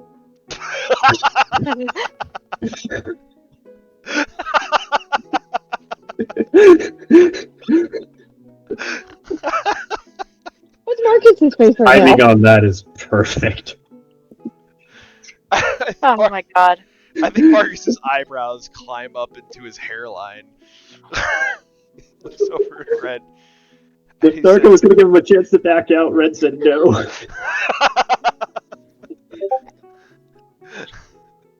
And Marcus says, well, then, if it was to be a gift from Naruto to you, Sir Ren, then it will be a gift from the both of us. I take back half the mean things I said about you. This sounds excellent. Wait, what have you said mean things about me? There's always room for improvement, Marcus. Don't push your luck. Don't worry, Marcus. Ren says mean things about everyone. It wasn't really an answer. I do not say mean things about you, Jade. I'm concerned about you, but I do not say mean things. I would not want to make you cry. That would be quite unkind. I do always say mean things about the professor, but he usually deserves them. I don't know about that.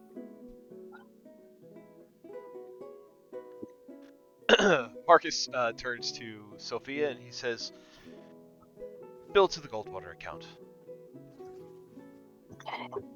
Ring of water nods. walking for everyone. Sophia nods and says, "Of course, it'll be ready before wedding day." Happy Ren. Gonna be a seahorse.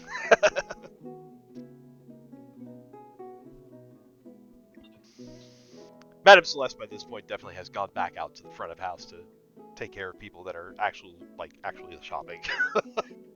Hey, we were shopping. Well, yeah. Ren will lean over to Marcus. Since you have been kind and helpful to me, I will be kind and helpful to you. The best way to win Naruko's affection is to buy her cannons. It is known. Just says it directly in front of Naruko too. He kind of I- like looks over to Naruko, looks back to Ren, and just gives him a nod. Way to a girl's heart. Sorry, I had a glitch. I missed what was said. What? Ren told Marcus that because he was nice to him, he will be nice back, and says the best way to Naruko's heart is to get her cannons.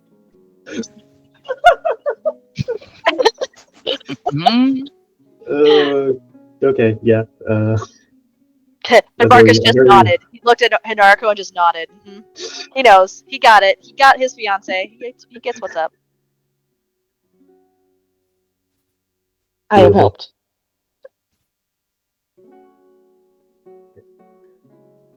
Cool. Accounting for any, well, I guess Marcus is paying for it, so I no longer care how much the ring costs. Exactly. However, we are getting a ring of water walking from a super fancy shop. Ren, what sort of styling does your seahorse ring have? Oh, wait, can it actually have seahorses on it? Actually, wait, I want kelpies. I want like pretty water horsies. Kelpies. The type that drown people. Yes. Oh my god. So freaking Yay. fun. Yeah, I I'm mean, helping. Sophia can put whatever design you desire on them. Kelpies. I Give it a think, nice, well, like, aquamarine color. yeah. I think while they're discussing the ring, Jade's gonna go to Ryuki. And she's gonna say, so I tried to cure Sophia, and it worked a little bit, but it seems like she still has a really bad headache. I don't know if maybe tea would help. She's been drinking a lot of water, and she doesn't seem to really remember everything, which I guess is good because she really, really wasn't great when we first met her. Right. So maybe she was being influenced? It's possible. Let me look and see what I might have. If I can make a. Maybe she was being mind controlled or something. It's very possible. Let me see what I have in my bag, and Yuki'll start to Okay. rummage through her little bag of Herbies and see what she's got. Bag of tricks. Bag of tricks. Yeah. Does that make you feel like the cat? No. Aww. Mm. Mm. So I think Yuki will. Have we headed back out front, or are we still in back with her? I think we're still in back with her, but she's Still back busy with- talking with Naruko and Ren about the ring that they're Okay. crafting. Totally up to you guys. You can be wherever you want. Anywhere? I mean, Anywhere? within You can be on the moon. reason. Go to the moon. See if you can get back in time for the wedding. Oh, wait, do I have to go to the wedding? Is that an option? Options are optional? I mean, an invitation isn't necessarily an obligation. Oh, that is not what Naruko said in her etiquette lesson. I remember that fucking part. It is Naruko's wedding, so you kind of have to go. Can I do a check to see like a medicine check on her? I did medicine already. Okay. I got a nat 20. That was your nat 20. Okay. Yeah. I wasn't sure. I didn't remember what check it was. He did offer to give me an Arcana check, though, prior. So I don't know if you want to try that. Well, I was trying to see if What about medicine with the T slant? Can we do that? well, so my Tea slant. thought. Tease. Yeah. It's like a Yeah, slant. spill My the tea, man. Like an, Jesus like an italicized. Yeah, that's exactly what it looks like. Medicine. That's how these grades all day. Don't tell me. What Anyway. did my tea make to you? So Yuki would like to. So the reason I'm asking about doing a check is because she has herbs to help recover from disease or to help cure the poison condition. Ooh. So there's a reason I'm asking for. Okay. So what are you trying to determine here? She disease or has a poison condition. If you can determine if she has one of those, I also have a thing that can remove poison. I can remove poison condition. So if you can remove disease, I can remove poison. If one doesn't work, the other will. Yeah. I cannot remove disease though. So if you can do that, I can do the other. Yeah. Or we keep a paladin. All right. So All right, Marcus, I'll- reclass. Oh, there you go. I'll do that then. I will. Yuki will brew a tea. Made with mother's leaf that helps recover from disease. She will also use the fuck is it? She's just whipping out her tea set right here in the jewelry store. And Yeah. Yep. Just Absolutely. That's why boil, she has the travel tea set. boil Yeah. some water right here. Okay, first of all, some of us have fire spells. Don't play like she can't do this. All right. Right. That's fair. Jewelry Yes, shop, we- okay, they have So many of smoldering us have shit- or- prestidigitation, man. We can heat a smoldering, cup what is of it? water. Yeah, absolutely. Soldering. They have soldering shit in a jewelry shop. They definitely can handle this. Yeah. Right. All right. So she's going to use the mother's leaf. Also, she's going to mix in with that. Baruna's Cure All, which helps her regain 2d4 HP in an hour. Okay. Nice. All right. So, as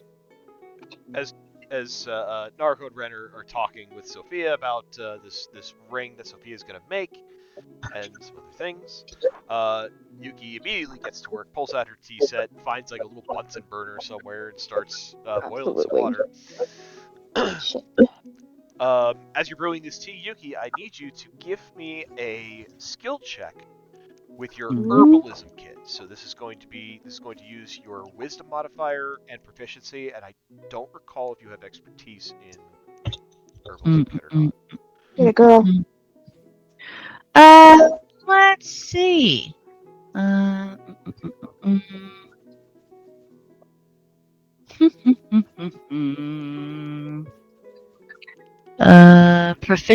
Proficiencies. Looks like I see proficiency in brewer's supplies, but I don't see proficiency in herbalism kit. Do you have an Yeah, herbalism kit in your Yeah. tools? Oh yeah, Is she it in does. your? If it's in your tools? Yeah. Yeah, you've got it then. Yeah. Let's see. Your tools are your tool proficiencies. So if you have an herbalism kit in your tools section, Oh, okay. I mean, not Okay, we necessarily. aren't just adding those? Because I was Oh, looking that at is features interesting, yes, traits and okay. it's not there. not But- in her inventory, in the Right. tools section. Yeah. Okay. Yes. So you do have proficiency in the herbalism kit. Herbalism kit. I don't think you have expertise. So that would Oh. mean that you're going to make a roll Mhm. using your wisdom modifier plus your proficiency modifier. So your wisdom modifier is 3, proficiency is 3, so basically it's a d20 roll plus 6. Perfect. That's a lot of math. I love when you simplify It's things one to me. math. I know, right? That was at least 2 math. That's my best friend right there. D20 plus 6. Roll an at 20. I will Get a get 6. you to learn. Oh! Inspo! Use your inspiration, man. Now's the time to use it for this woman who we don't know. I don't actually like her that much, but you do you, boo. Let me check to see one thing.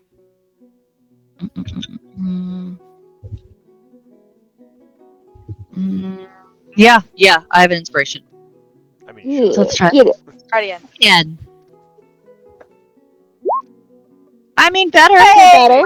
it's 16. 16. 16. So 16 is better. I'll get you to learn.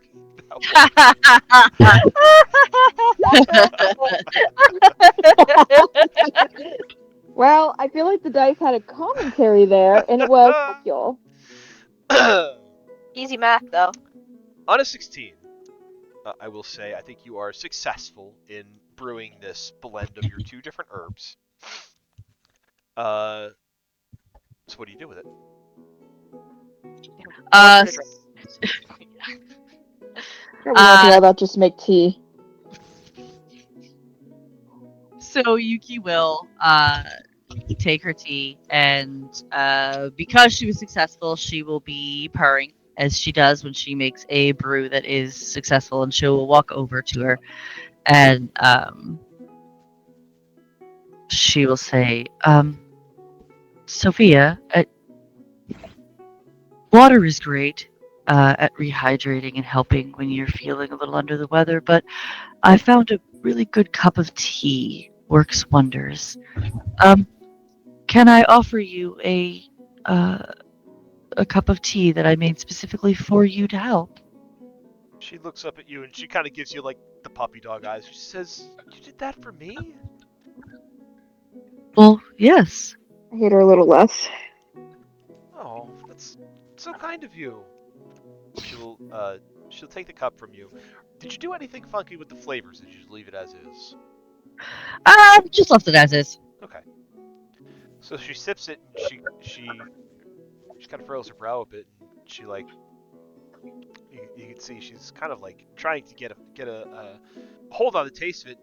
She says it's a little bit earthier than I prefer, but there's a nice sweetness to the end of it. Mm-hmm. Yes. Yes, that is to help. That is Barona's, and it is intended to keep you feeling better for a while going forward. No, it's nice. It's warming.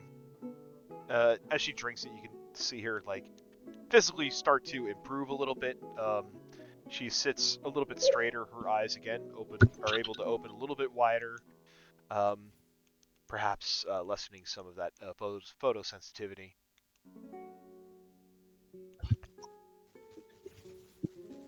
I think Yuki will, as she finishes, take her cup back and say, Do you feel better? I feel less on edge because of the migraine. The tap dancing has now dulled down to a slow walk. She nods.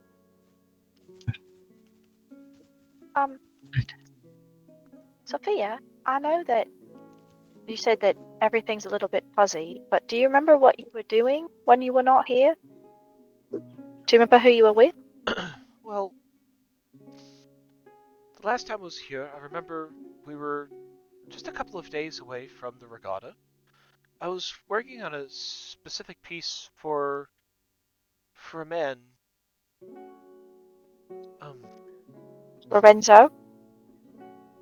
She kind of blinks and looks at you and shakes her head and says, I don't remember. I don't remember his name. Okay, because you were kind of at his thief house and helping him soulsmith things, so you remember that? She kind of flinches back a bit. She says, thief house? Objection, leading the witness. Yeah, the Red Hoods. You were definitely there. I don't remember any of that. Okay, that's concerning. You don't remember anything? I left the shop that night. I remember going to the Sailor's Haven. And I remember being with a few other people there, and we were drinking, and I guess I just drank too much and didn't stop for a while. Definitely did not do that. You met with Lorenzo. I don't remember that name though. Okay.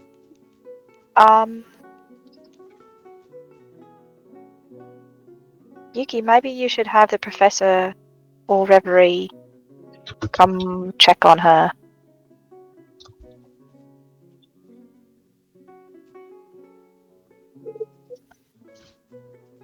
I will go see what the professor is doing. She'll Okay. she'll pat Sophia's arm and say, "Everything will be fine. All will be well. I'll be right back." She kind of blinks, shrugs, and she says, "Yeah, everything's great."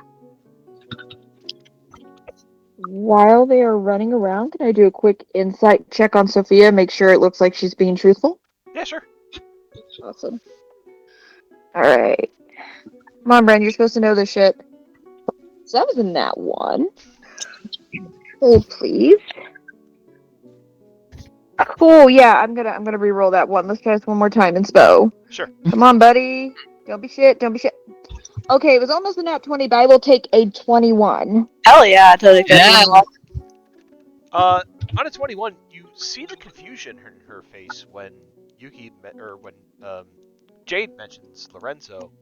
It doesn't seem like she is being dishonest or withholding information. It seems legit.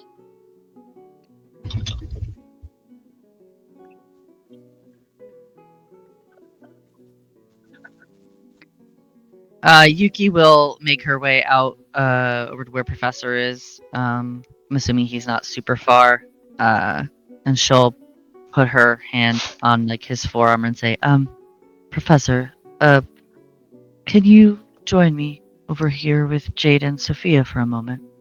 There's something we're concerned about. He's just chilling outside. She comes up and puts her hand on his arm. He'll reach over and put his hand on her hand. He's like, "Why are you touching my arm like that? Why are you being weird? Why are you being wet?" Wed. I mean, Why are you talking like that? Sure. You do know I'm a professor, not a doctor, right? She rolls her eyes. Come on, and just walks away. He'll follow her in. Right, where's the patient? I thought you weren't that kind of a doctor. I'm not any kind of doctor. Kind of a doctor. Trust me, I'm not the doctor.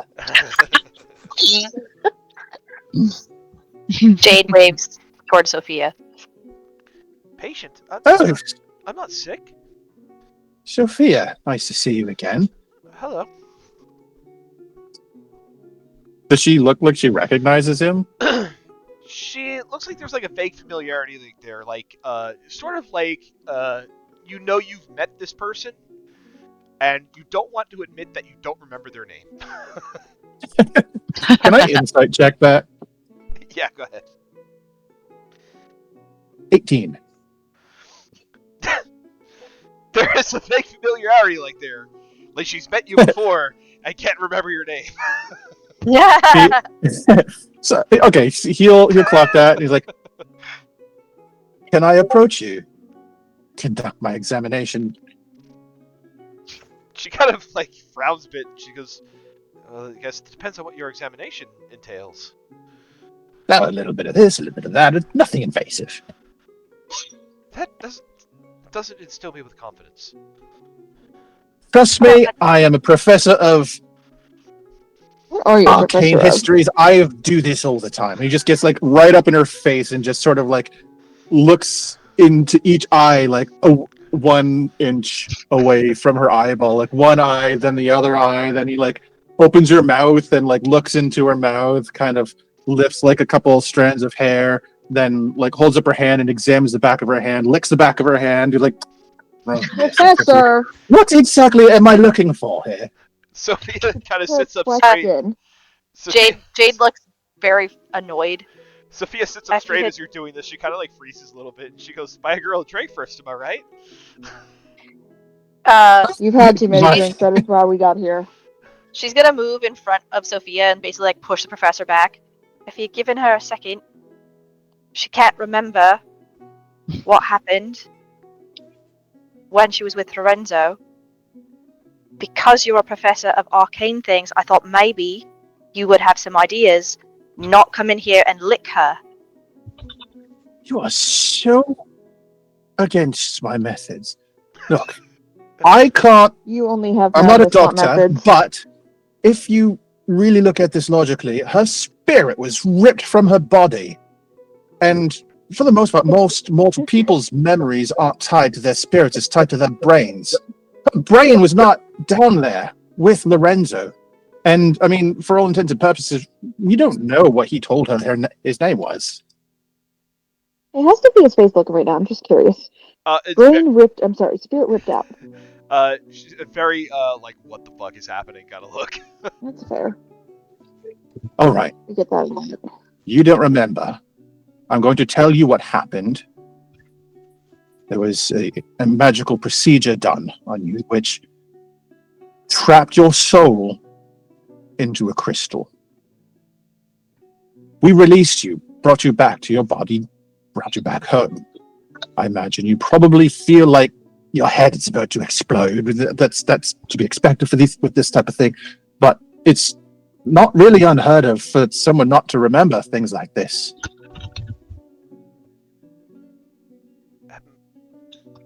Am I going to be okay? Oh, you're fine. You're fine now. You should be. Why? Do you not feel fine? Did you stub your toe or something? You make this sound like this is some terrible, awful thing that's going to affect me for the rest of my life. No, not at all. Everybody's worried about you because you don't remember. What I'm saying is that you're perfectly fine, and not remembering is probably the easiest thing of this.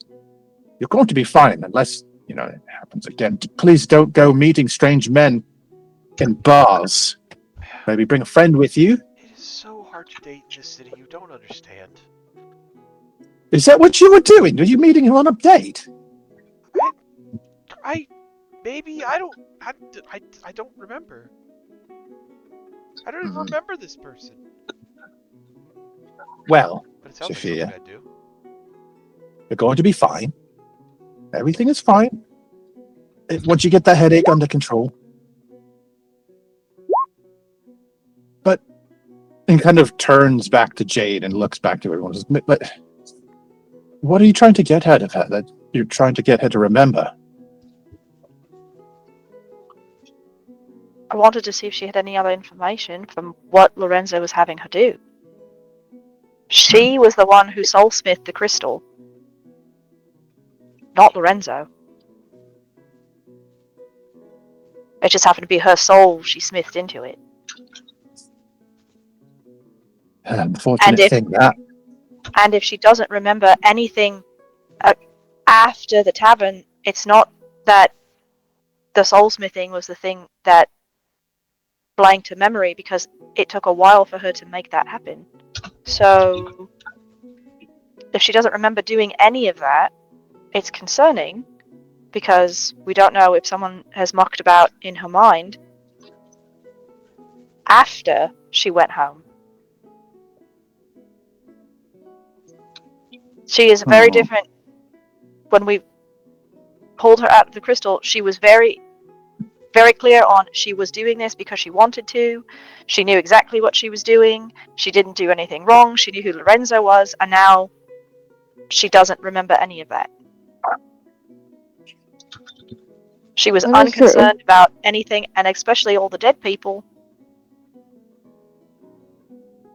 She was proud that they had managed to achieve their goals. Yes.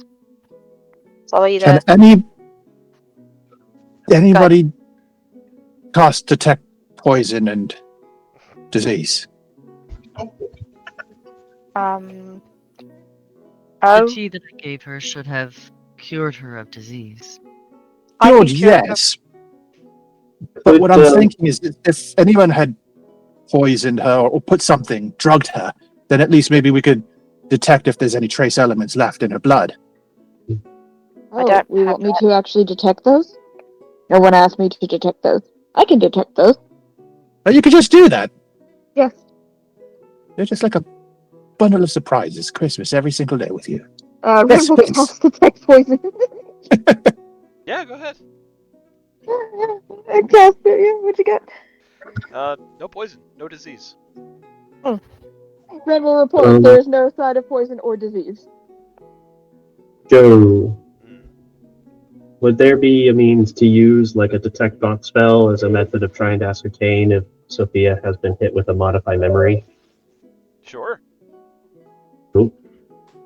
I'm gonna do that. All right. Yeah. Got your amulet. Just do that. Yeah, it does feel like there was a modify memory at work here. Ooh. That is fixed with remove curse or greater restoration. Let me read the spell.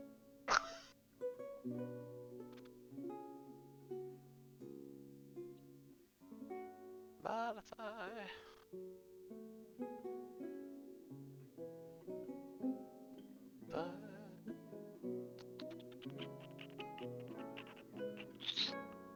Tradition.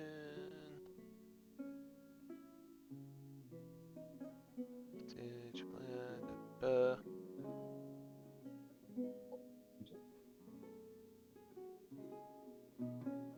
Yes, remove curse or greater restoration will restore the memory. Now Got I it. will pass this along to the two clerics at bedside. I do not have that one. I could remove a curse.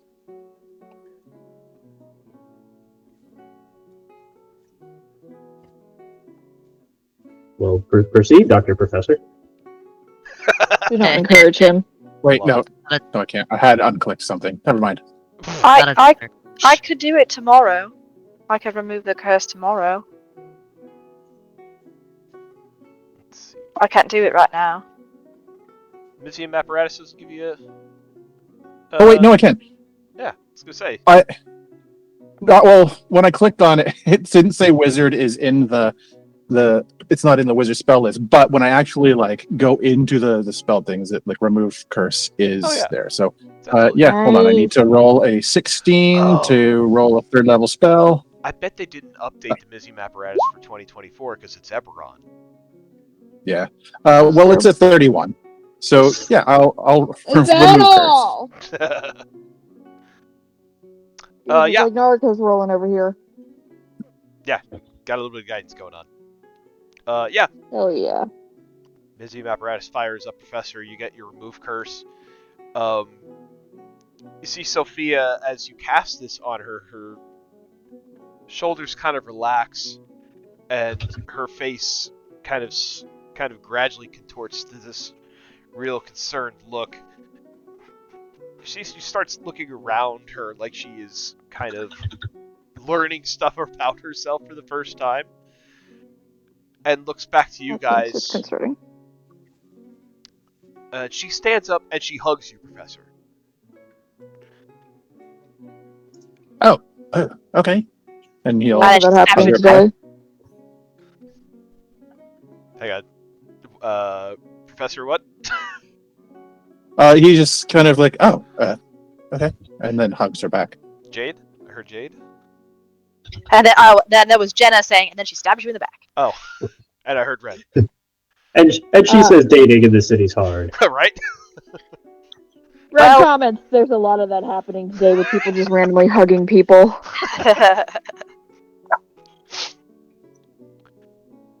She says, I am so sorry. I don't. Sorry. And then she looks at Reverie and she says, so sorry. What did you do, Sophia? I put myself in a position that put you all in harm's danger and to come out and get me, and I didn't remember any of it until just now, and Everything seemed like it was such a great idea at the time. Now looking back on it, that was some weird shit. Well, you were obviously manipulated. Do you remember who changed your memory? It had to have been Lorenzo. He was the only other person I was in touch with that could do such a thing. I mean, you saw his workshop. He didn't have a Wouldn't chance he- to see you again, though. Wouldn't he have had to do it after you left? I don't know. She's gonna look at Narco. Narco, when someone does that particular spell, do they have to touch you to do it?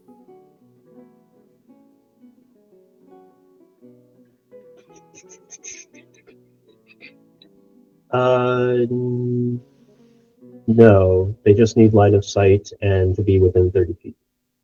So anyone could have done it after Sophia left. Or potentially a failsafe after Lorenzo died. Hey, wait, did Lorenzo have time to walk her out while we were sitting down there plotting to kill him? Because that's a pretty easy opportunity. No, she just left. She just left. Okay. She walked out just and left. left. Okay. Yeah. I thought Lorenzo had left us alone down there for a minute while we just blatantly plotted to kill him. That sounds He like something we would do. He left us alone down there while he went to get her body. Oh, right. There And it he is. came Okay, back, thanks. and then we plotted to kill him, and then he came back with her body, and we were like, oh, cool, now we have another enemy to fight. Right. I remember that part. Okay, cool. I'm there. Timu Arby. And Timu Arby. Timu Arby. Don't forget Timu Arby. I could never forget. Who? What? Tarby. ID 10. Tarby.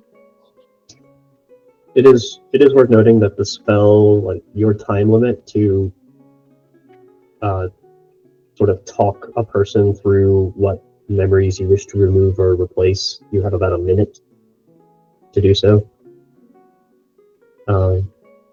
So it seemed like this was very much a quick patch job of within the last 7 days. It was just drinking a lot, and that's why you might feel weird and have fuzzy memory otherwise. Mm-hmm. Something that is completely illogical or contradicts their understanding or behavior very thoroughly just would straight up not take root in the brain. Right. So she just went on a bender. She Mhm. thinks. So either this is a delayed effect from whatever happened, or someone associated with the cult attempted to use this to cover tracks. Does that mean they're still around? Well, I mean, Alistair escaped. Right. And we never met who the Dora was, and Lucian got freed. If they knew Sophia was a loose end, they might have just hit her on the way out. I feel like it was really compartmentalized. I don't think they would know about her. Do you? Alistair might. Maybe. Let me see. Sophia, do you remember, like, any of the process of soulsmithing that they were having you study to make use of? Well, first you had to create a gem. It had to be flawless. You had to cut it perfectly. And then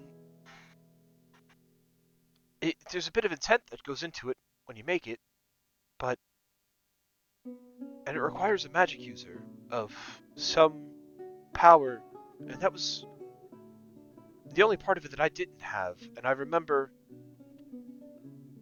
Lorenzo having me lie down on the bed at the dorm, and he had the gem,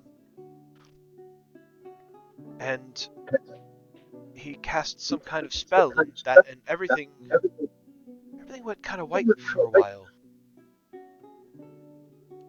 But after that, I remember just... It wasn't an unpleasant experience. It was like perpetually sitting on a beach at sunset with a cocktail in hand. But it felt like just minutes, moments, before I was back in the room with you all. Well, at the very least, it seems like this this use of memory magic. It didn't seem like their intent was to steal her memories, as in like she had important information that they wanted to take with them. It seemed very much like they just wanted to keep her quiet and out of the way. But she still has in her head what it was they were interested in her for in the first place. I'm glad that the sabbatical from your body was not unpleasant. Very good. I'm glad that was just a little soul vacation for you. Small mercies.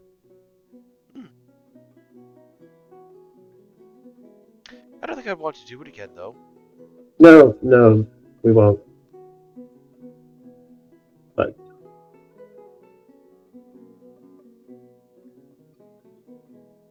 well, I guess for what it's worth, thank you for saving me.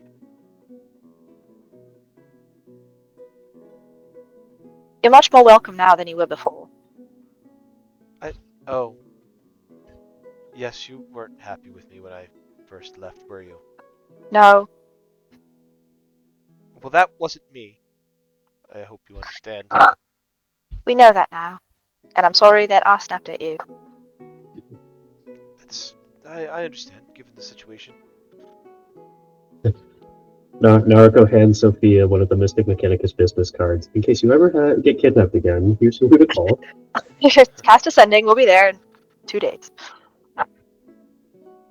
She kind of smiles a bit and nods, and she says, I will keep this in a safe place, and she kind of puts it in, like... She's got, like, almost like a pair of, like, overalls on. She kind of, like, stuffs it in the pocket of her overalls. Cool. Only the first rescue is free. I'll make sure to save my gold, then. Well, I mean, we would save you, even if you didn't That have is very any true. gold. We have very generous payment plans in this community outreach program. Anyway, all right. Anyone else have any questions for Sophia?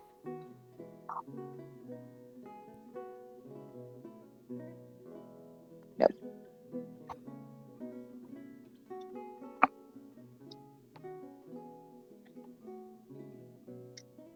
All right. Well, with that, she will, as you guys get ready to go, she'll start getting back to work on finishing up the rings for the wedding and making Ren's ring of water walking. Ren finally gets to water walk. I'm so excited. Let's get back on the pirate ship. Watch the rest of this campaign. Not on any water ever again. Definitely not, but that's okay. I'm What? now It's okay. prepared. Mark has spent the money. One of the next destinations is a desert. That's like a Woohoo! sand ocean. Sand sea. Bold of you to assume that I will not do my damnedest to turn the Corvette into an airship at some point. She did make a hot air balloon. Just did a big hot air balloon. The concept is sound. I just need someone who's willing to potentially lose an entire ship in case it does not scale up economically. So once we get a very comprehensive insurance plan on the Corvus, buckle in. The Doros might be able to help you out with that. No. I don't want to be indebted to those guys. Don't. Oh wait, the Doros were pretty cool. Mm. It was Vincenzo that was really pushing back on stuff. He was from the Belafontes. I think Belafonte? no, it was more Donato. Donato was as well. Donato was the only one to come out and say, and we should believe you, why? And Are you sure you don't want our power? No, we don't want your fucking power. Your power is dumb. And Alessandro was the one sniping at Catherine. It That's was, true. It was funny. mm-hmm. Yeah. I mean, Naruko more doesn't see much interest in that, mainly because one, y'all got some devil worship bullshit going on in the background. That's not cool. I mean, Goldwater does too, but hey. And also, like, I don't need your money. I'm a great businesswoman. I can take care of this.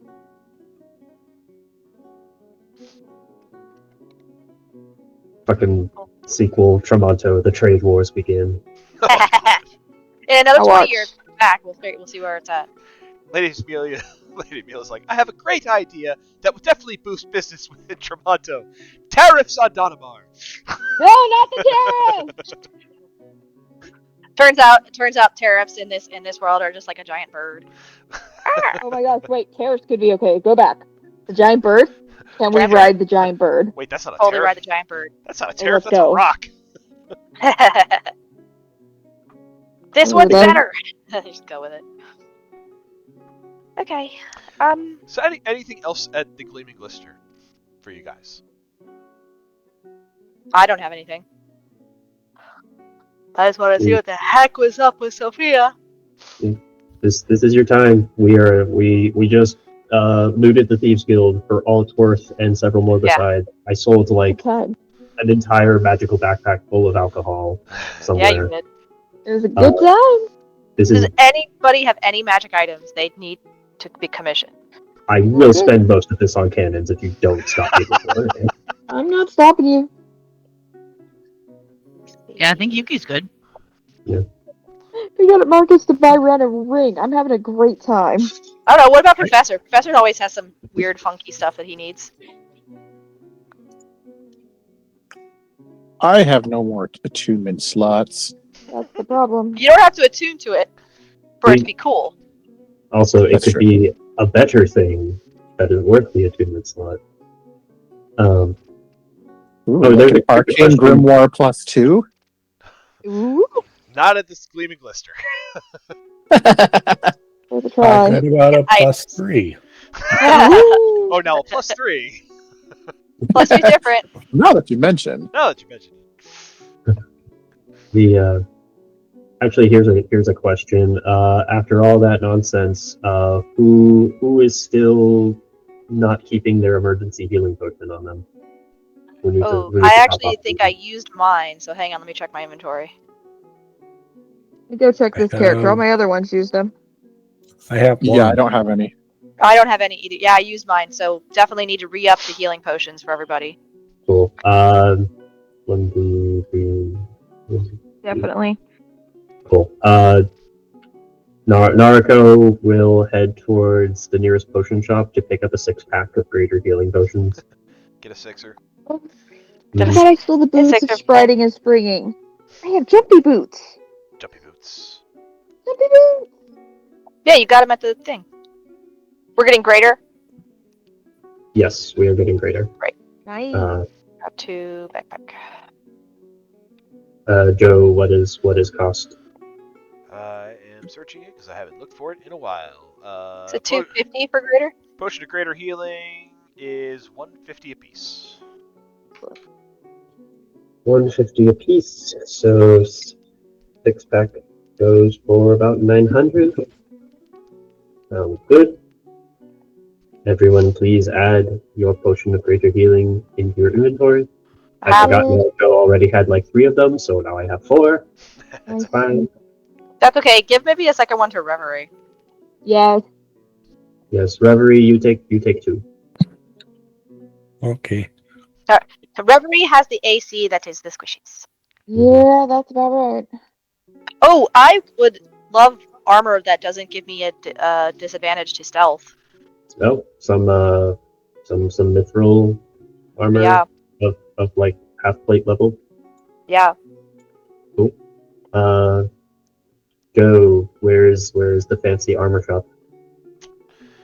The fancy armor shop. You can find it in the market district down here, like around the center Lovely. of Mercado. How hot is their blacksmith? Is it Reardick hot? Because if it's not Reardick hot, I'm not going to this one. I mean, Go to a good one. they're dwarven. You know, they're pretty good metalsmiths. Yeah, but how hot are they? Well, On a scale of 1 to Reardick, how hot are they? I guess that depends on if Jade finds dwarves hot. Jade is mostly asexual and only really is attracted to Naruko at this point. I get that.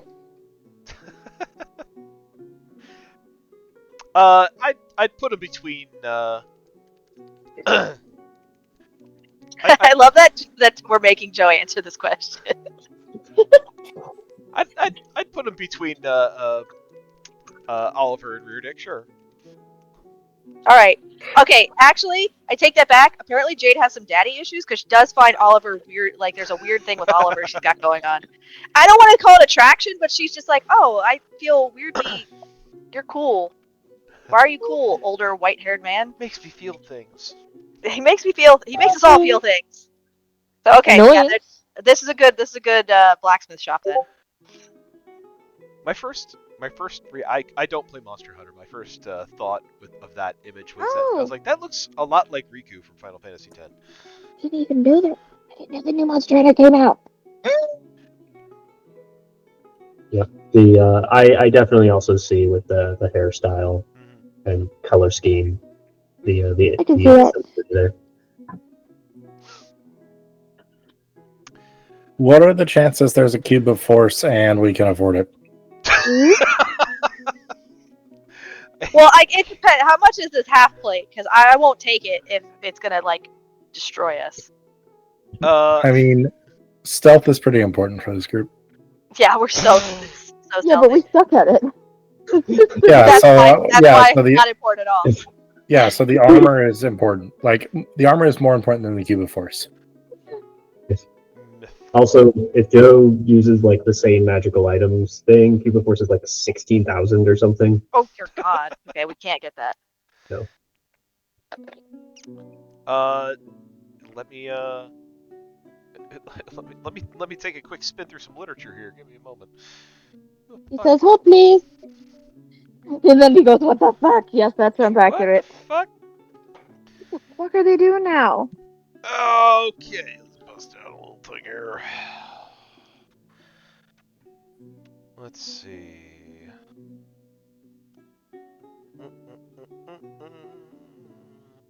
There we go. Mithril half plate.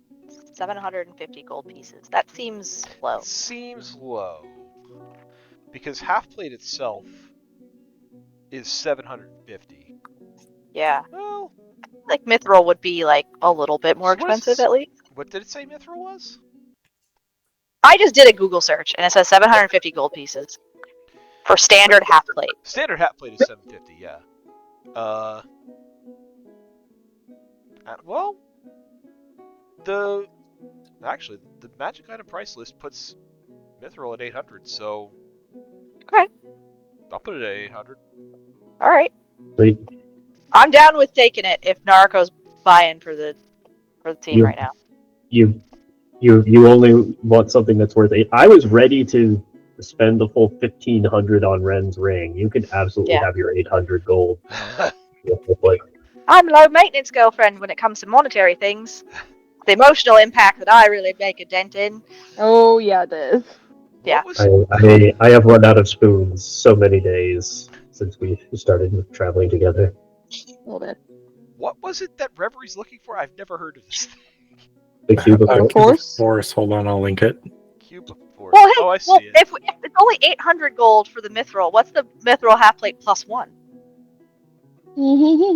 So standard Get my armor up to 20. Really make you work for it.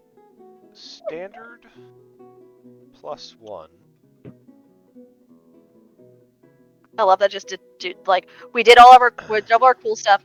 Now it's legitimately a shopping trip, and then next session is just going to be the bachelorette party that Naruko does not want, Absolutely. but must do. Standard plus one armor is 1,500. Let me do some quick math. Math is hard.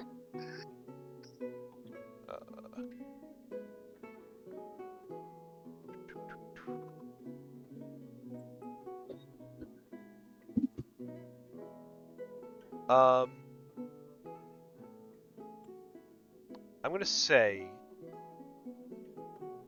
you can get a mithril plus 1 for 1750.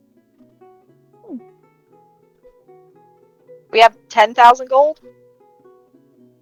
One moment. I am re-adding the 800 back into pocket. We are currently we have about 1100. 11,000. 11,000. Yes. So Naruto would tell you that 1750 is definitely still within the budget for a purchase for one person. So. Yeah, let's give Jade armor class of 22 and just really make Joe's life miserable. I love it. Let's go.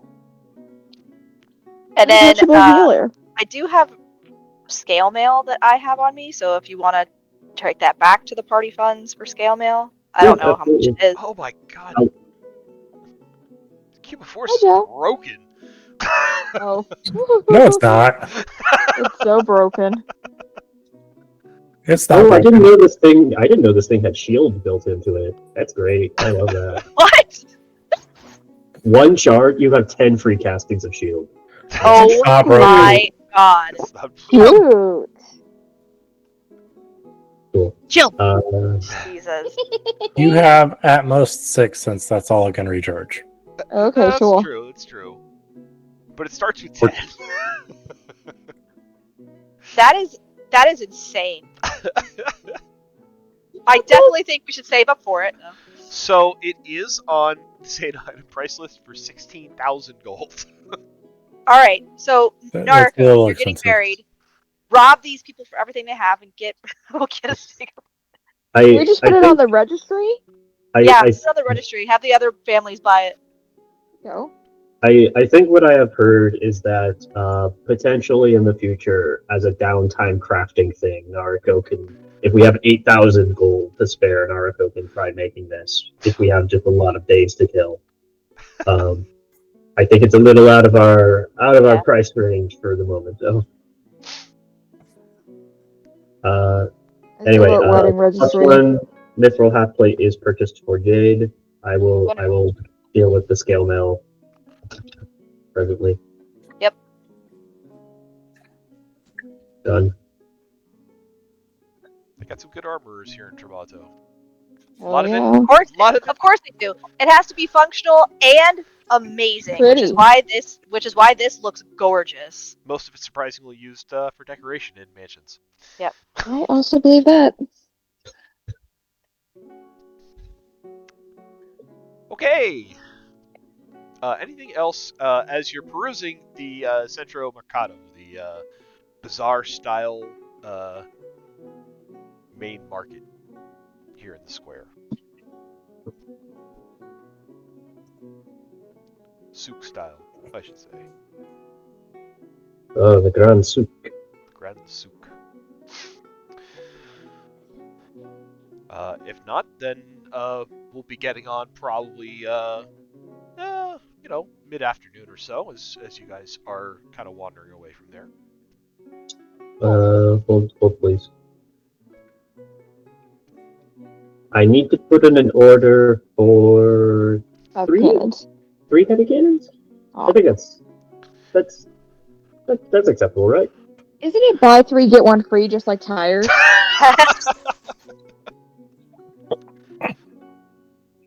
And complimentary tire rotations every 3 months.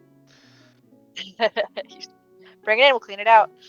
Seasonal cleaning with this.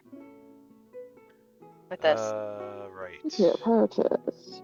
Been a while since I've opened the Corvus document. I already know how much it costs, if that's what you're looking for. Yes, I know. There was also like a timing piece to it too.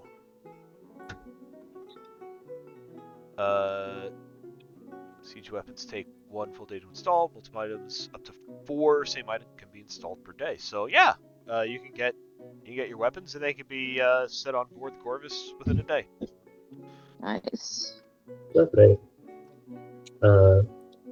That's why the Corvus stayed in town. I went with 3 cannons because that would bring us up to an even 4 chase cannons and 4 heavy cannons. And if I went for 5 heavy cannons, that would be 7,500 gold, which is more than half of our current funds, and that seemed a little greedy. We still wouldn't tell you no, though. Which, you know what? When we get to Talam Tarim and we enter this Tournament of Champions, we're just gonna have to win. We're just gonna have to win. That's it. Yeah, we Okay. need to bet on ourselves and then perform. Hopefully. And then see. Otherwise, I will be financially devastated. I'll never financially recover. You're running into rich families. Take their money See, I don't think and the borrow from them. dust of sneezing and choking is broken because you can Save make against it. You can make a save against it. Yeah, but let's just say that you fail, like, I don't know, 10 saves in a row. Yeah. I've been there. You die. Yeah. I got yeah. you Oh, yeah, paralyzed. you would. Oh shit. Yeah, you would just suffocate. Yeah, That's unfortunate. unable to breathe while sneezing uncontrollably, incapacitated and suffocating. Wow. Unfortunate. Rough. Yeah. This used to be a funny haha.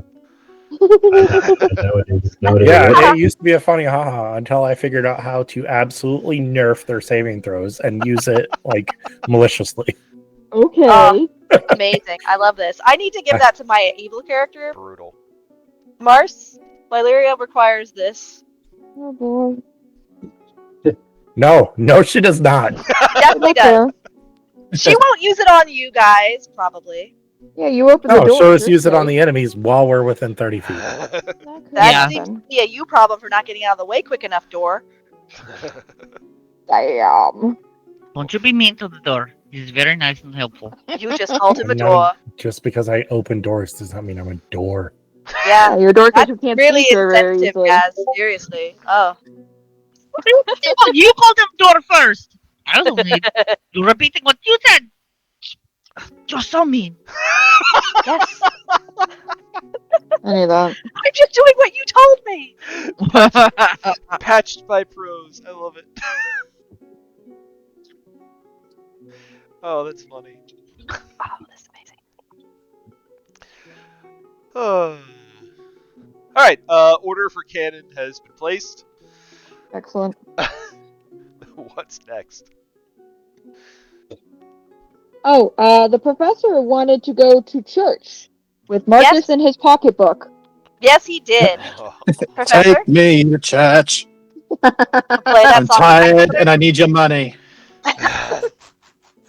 He already bought me a ring, and now he is taking you to church. Wait, is this what a bachelor party is? Do I need to cast ceremony on you all? Is that what's happening?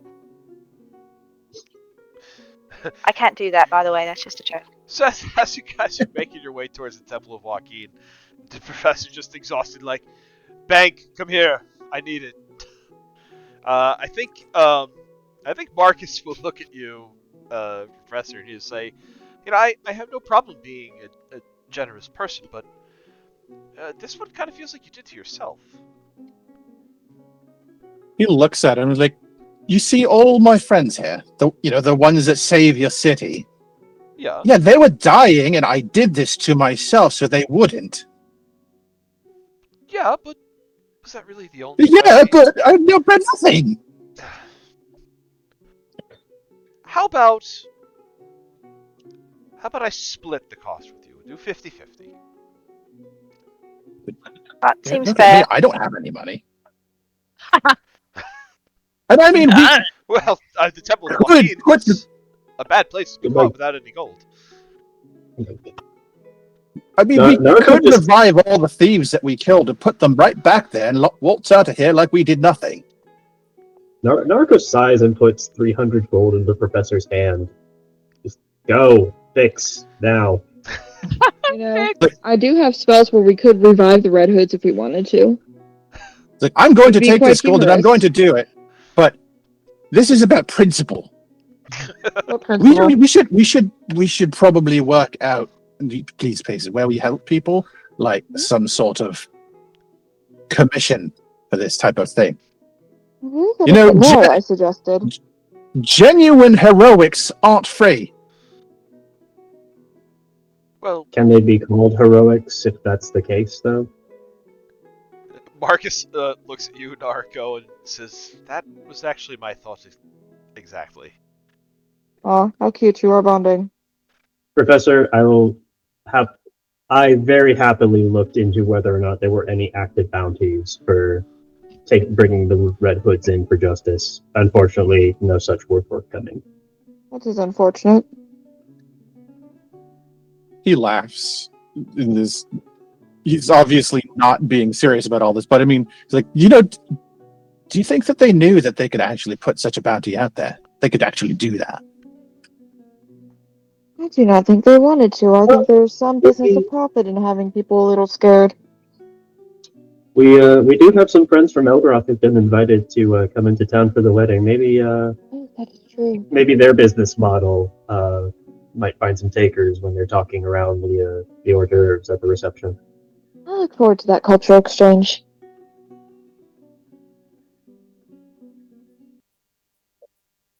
I mean, a good quarter of my reason for inviting them was just the idea of making the high and mighty feel uncomfortable and out of their elements. So Excellent. It was Grumash and Hrog that you had. Oh, yeah. Right? Was there anyone else Yeah. I'm not thinking of? I Yeah, mean, I Will don't think Edie so. and his uncle. if they're bringing any The entire town. plus one, Oh, 2 plus party. 10, My God. Yeah, They I could make picture a the big orcs meeting. being like one gets invited and he brings all of their friends. Not bad. It is Orcish tradition that if you invite me, you have by extension also invited the Orcish rugby team. Oh, good. Cultural exchange. The nobles whispering to each other, "Is that true?" It's like, I don't fucking know. It is now. You want to tell them no? Canon now. Meanwhile, Good, all you that can tell was them that they're not invited. meanwhile, it's just a bunch of orcs who are like, "We heard there was free food." Yes. Free That food is and also a fighting. modern tradition. Oh, fuck yeah, let's go. Oh my God. It'll be such a fun wedding. For your wedding, we bring the gift of combat. Ooh. I'll get that everywhere. Toss the bouquet. Whoever still holds it and is conscious at the end of the hour shall win the prize. Oh, somehow Gorik swims in. He's like, I will win it for you Man, I It might. turns out Gorak is actually the softest of all the orcs because he's willing to do all this shit for love. Yuki just looks at Cute. fucking Brutus and goes, "That's what you should aim to be." Brutus is You like, know ma'am, what's I'm gonna married. happen. Gorak is going to go on this big journey and then find himself and realize, I don't even know this girl. Why am I doing this stupid shit to impress one girl? No, Fuck no, this he's shit. not that insightful. I He think. just sends Amazing. her Dear John letter. It's like, hey, so I think. I don't think this is gonna work. I'm No, not no, gonna he said cat. pretty girl Yuki. punched well. He's still in love. Ah. Yugi, are you actually Yo. saying? Are you actually saying that to Brutus? No, no, all right. no, because Gorak didn't show up. If Gorak showed up, Yuki would be like, but Gorak didn't show up. No. Not yet. You might come to the wedding. You don't know. Well, come to the wedding. Oh I- boy. This has also actually made me curious about Brutus's personal life and whether or not he does have a special someone in his life, Yeah, is Brutus married? and if they have a story as cute as Yuki's. Brutus is. Yeah, are they married. cute? Brutus- Absolutely He not. does. It's Marcus. Oh, okay, that makes sense. Brother husbands. This Oh, is not how that okay, works. that tracks. Brutus is married to the job. That tracks too. Have you noticed there's no reason for Marcus to be afraid for his life here? Brutus is not there to protect him. Yeah, El Kabong's totally got this. Yeah, Oh, it could just be overprotective parents. Brutus is also a bastard child, and like we have to give him something to do. Well, we can't have him be See, the that butler. was the next thing I was gonna look into. It's Catherine's See if we can get bastard into the though. crypt. Like she's Oh, Yeah. weird. She's got some kinks. listen, she read Tusk Love and she was like, yeah. She did read Tusk Love, She and she was like, did. oh yeah, Okay, I get it. Captain Tusktooth. Catherine refused to answer the question about naked ladies or naked gentlemen at her bachelorette party. Or naked orcs. Yeah, she I did. get it. She just blushed and covered her face, and then Theodore immediately changed the subject. I feel like between our party, we could write like all of the tabloids bullshit exposés on the nobles for the city. Yeah. Well, we that will definitely be an extra source of income for more cannons, obviously. Naruko, why are you setting up a printing press in town? Business. And amusement. Nanya. Real. Nanya. Nanya. Nanya. Nanya. Anywho, so we're making our way to the Temple of Joaquin. You guys approach this big gilded, ostentatious cathedral that you guys have been to a couple of times by this point already. Marcus will kind of lead the way in, and he will find one of the priests, one of the clerics of this temple. He approaches them. A woman. She's a half elf. She's pretty slender, wearing a white robe inlaid with gold, amber-colored eyes. She's got this long, flowing blonde hair that actually has coins, kind of woven into it, like those kind of coins that have they have a hole in the center. So you weave them through she weaves them through her hair. Makes a little bit of a jingling sound as she moves. Marcus approaches this woman, and he says, "Good day. There's one of my traveling companions, one of my friends here. He's been hit with an awful sickness, and we were hoping to lend some aid for some magical healing." And this woman gives him a bit of a bow, and looks at the rest of you and says, "Which of you is it that has the affliction that you'd wish me to remove?" Professor will raise his hand. Ah. Approach, sir. He will do so, and he kind of looks around. He's like, "Is there anybody else here doing stuff like this? Like, do I need to bow? Do I need to kneel? Do I need to high five? Do I need to slap?" I'm not a religious person. I'm a magic person. So he just kind of bows his head a little bit, and he's like, "Your Eminence." This is the Temple of Joaquin. There's a form to fill out, and then a collection box and a scale. That's about They it. do charge per word, so. This woman kind of smiles at you and she says, "No. Sister Tessa will do. What may I call you?" There. I'm the professor. Well, the professor. Welcome. What services do you seek today? I'm looking for some greater restoration. You see, I've gotten myself into a bit of a bind with a bit of exhaustion overdoing it, helping my friends. Ah, yes. And you see, Of course, yes. We all burn the candle at both ends sometimes. Sometimes it is necessary in whatever line of work that it is we choose to do. This is something that I can help you with, and you've come on a particularly good day. You see, we're running a special on such things. Of course, the base rate is 100 gold pieces for the spell itself. Normally, our consultation fees will run between 6 to 800 gold, so you're looking at about 900 gold on the high end of the scale. However, we are running a special today. It being a Friday, it is we'll call it Joaquin's Day. Why not? I can give you a little bit of a special on the actual casting of the spell, cut you a little bit of break. Instead of paying the price of $900, we're feeling particularly generous today. I could do it for the cost of 600 gold. Let me be clear. his eye just twitches once, and then kind of turns to Marcus and kind of holds out the little pouch of money that Naruko had given him. How much did Naruko give? 300. Serendipity, yeah, exactly 300. So. A sign! Marcus kind of gives a smile and gives a bow to Sister Tessa, and he says, "How fortuitous indeed," and he will just casually drop 300 gold into your pouch, Professor. He will do that same courteous bowing of his head towards Marcus and look back to the cleric and hand over this sack of gold coins, which is 300 gold coins is heavy. So he's just like subtly just struggling to hold it with an outstretched arm.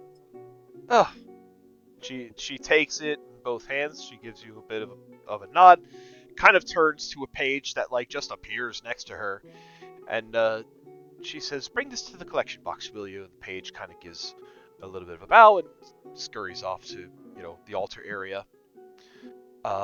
This cleric positions herself in front of you, kind of gently hovers her hands next to both sides of your head, and she says, "Close your eyes and think of something pleasant." He does. Guilties. What does the Professor think about? He's thinking about delicious sandwiches. Delicious sandwiches. For a second I was like, oh, he's gonna say Kazi. Nope. I was about to ask, how long has it been Oh. since Professor's called his girlfriend? He calls her every night. Although maybe not last night, because there was a whole lot of sleeping.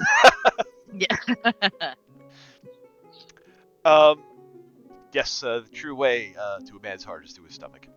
That's right, Trevor. Z 100% knows that. She'd be like, yeah, of course he thought about sandwiches. Surprised it wasn't elephant ears. Like, He's not new. no, she is not new. She's like, yeah. She, Sister Tessa smiles and she closes her eyes, bows her head a bit over yours. You all can feel the holy, radiant magic of Joaquin surround her, infuse into Professor through her hands, and you all get a bit of a light scent of BLT sandwiches as the spell is cast. God damn it. That was very strange. Hell yeah. Always bring it back around. God damn it. Gotta bring it back. Casting doesn't take very long. A few minutes. You kind of get this sense of calm peace around you as the Greater Restoration is cast. Within moments, she opens her eyes again, pulls her hands back, offers you a nod, and Professor, you may remove one more level of exhaustion, Nice. along with whatever other benefits Greater Restoration would give you at this point in time.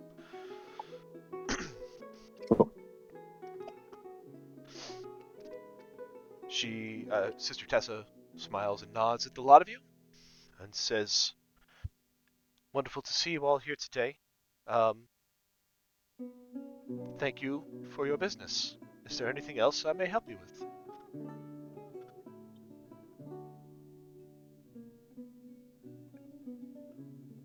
I'm good. I think Marcus will smile at the cleric and give her another nod and say, "Thank you, sister, and Joaquin's blessings with you." She gives him a little smile and turns and walks back into the temple. Professor will thank her and kind of slip her a little something extra, like palm her something extra, this folded up piece of paper. Just got ranch inside of it. That's what I was 100% expecting that. Absolutely. You hope Yeah, it's for your ranch. trouble. I think she'll keep it low key. She won't open it until she turns and starts to walk in the opposite direction. What is on this little piece of paper? If you want, you can say it out loud, or if you want to keep it private, you can message me, whatever you want. It's like an old like flyer, kind of frayed around the edges. You had picked it up a few years ago. Felt like maybe this might be the right place for this to live, and I'll post it in the silly stuff. Okay. Oh my gosh. Yes. I think so. Yep, there it is. It's always about BLT these sandwiches. I don't sandwiches. understand. Everybody's always talking about sandwiches. Fuck yes. That's amazing. With that, we've hit 11 o'clock, and this feels like a good place to stop for the evening. That's probably fair.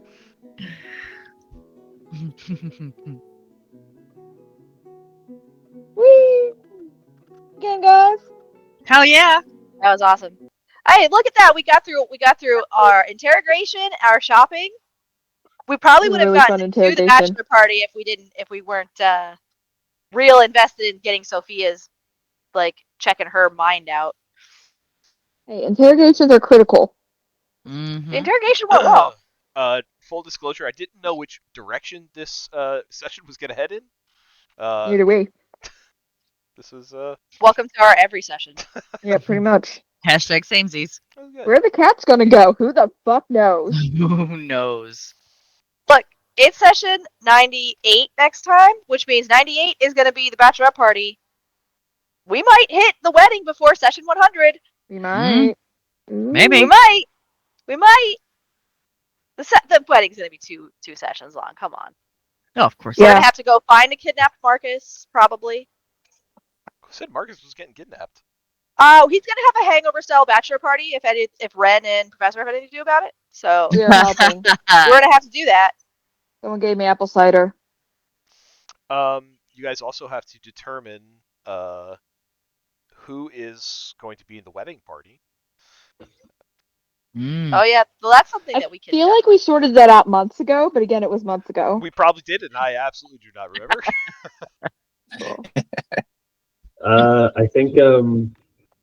I think Naruko promised maid of honor position to Yuki because of Yes. the Gorak incident. Yes. That's right. That's That is fucking true. right.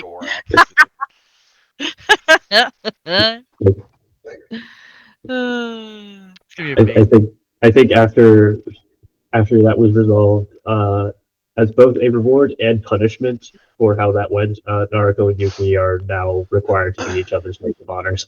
Yeah, Yes. done. It's a so suicide pact rules are in effect. No, that's Yeah. fair. I'm Trauma- still willing to help anyone fake their death. I'm here for you. Jen is just out to help people fake their deaths. Right? I'm very helpful. Mhm. I will take nominations for inspirations tonight.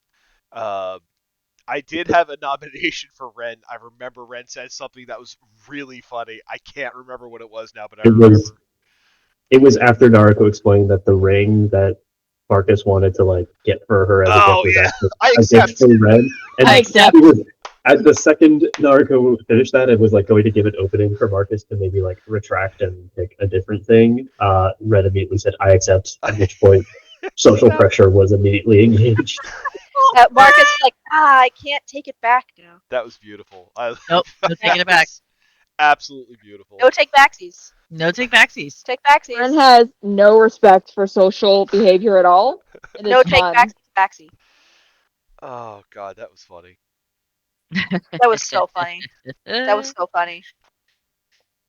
Ren and the fucking one-liners are just That's what I'm here fantastic. for. The best. Mm-hmm. I'm here to make you laugh, darling. Suzanne's thing is one-liners. succeed. It Mhm. really is. But also, like, the little comments like, let him cook, let him cook. just let them go. They immediately turned on each other at the first hint that they could.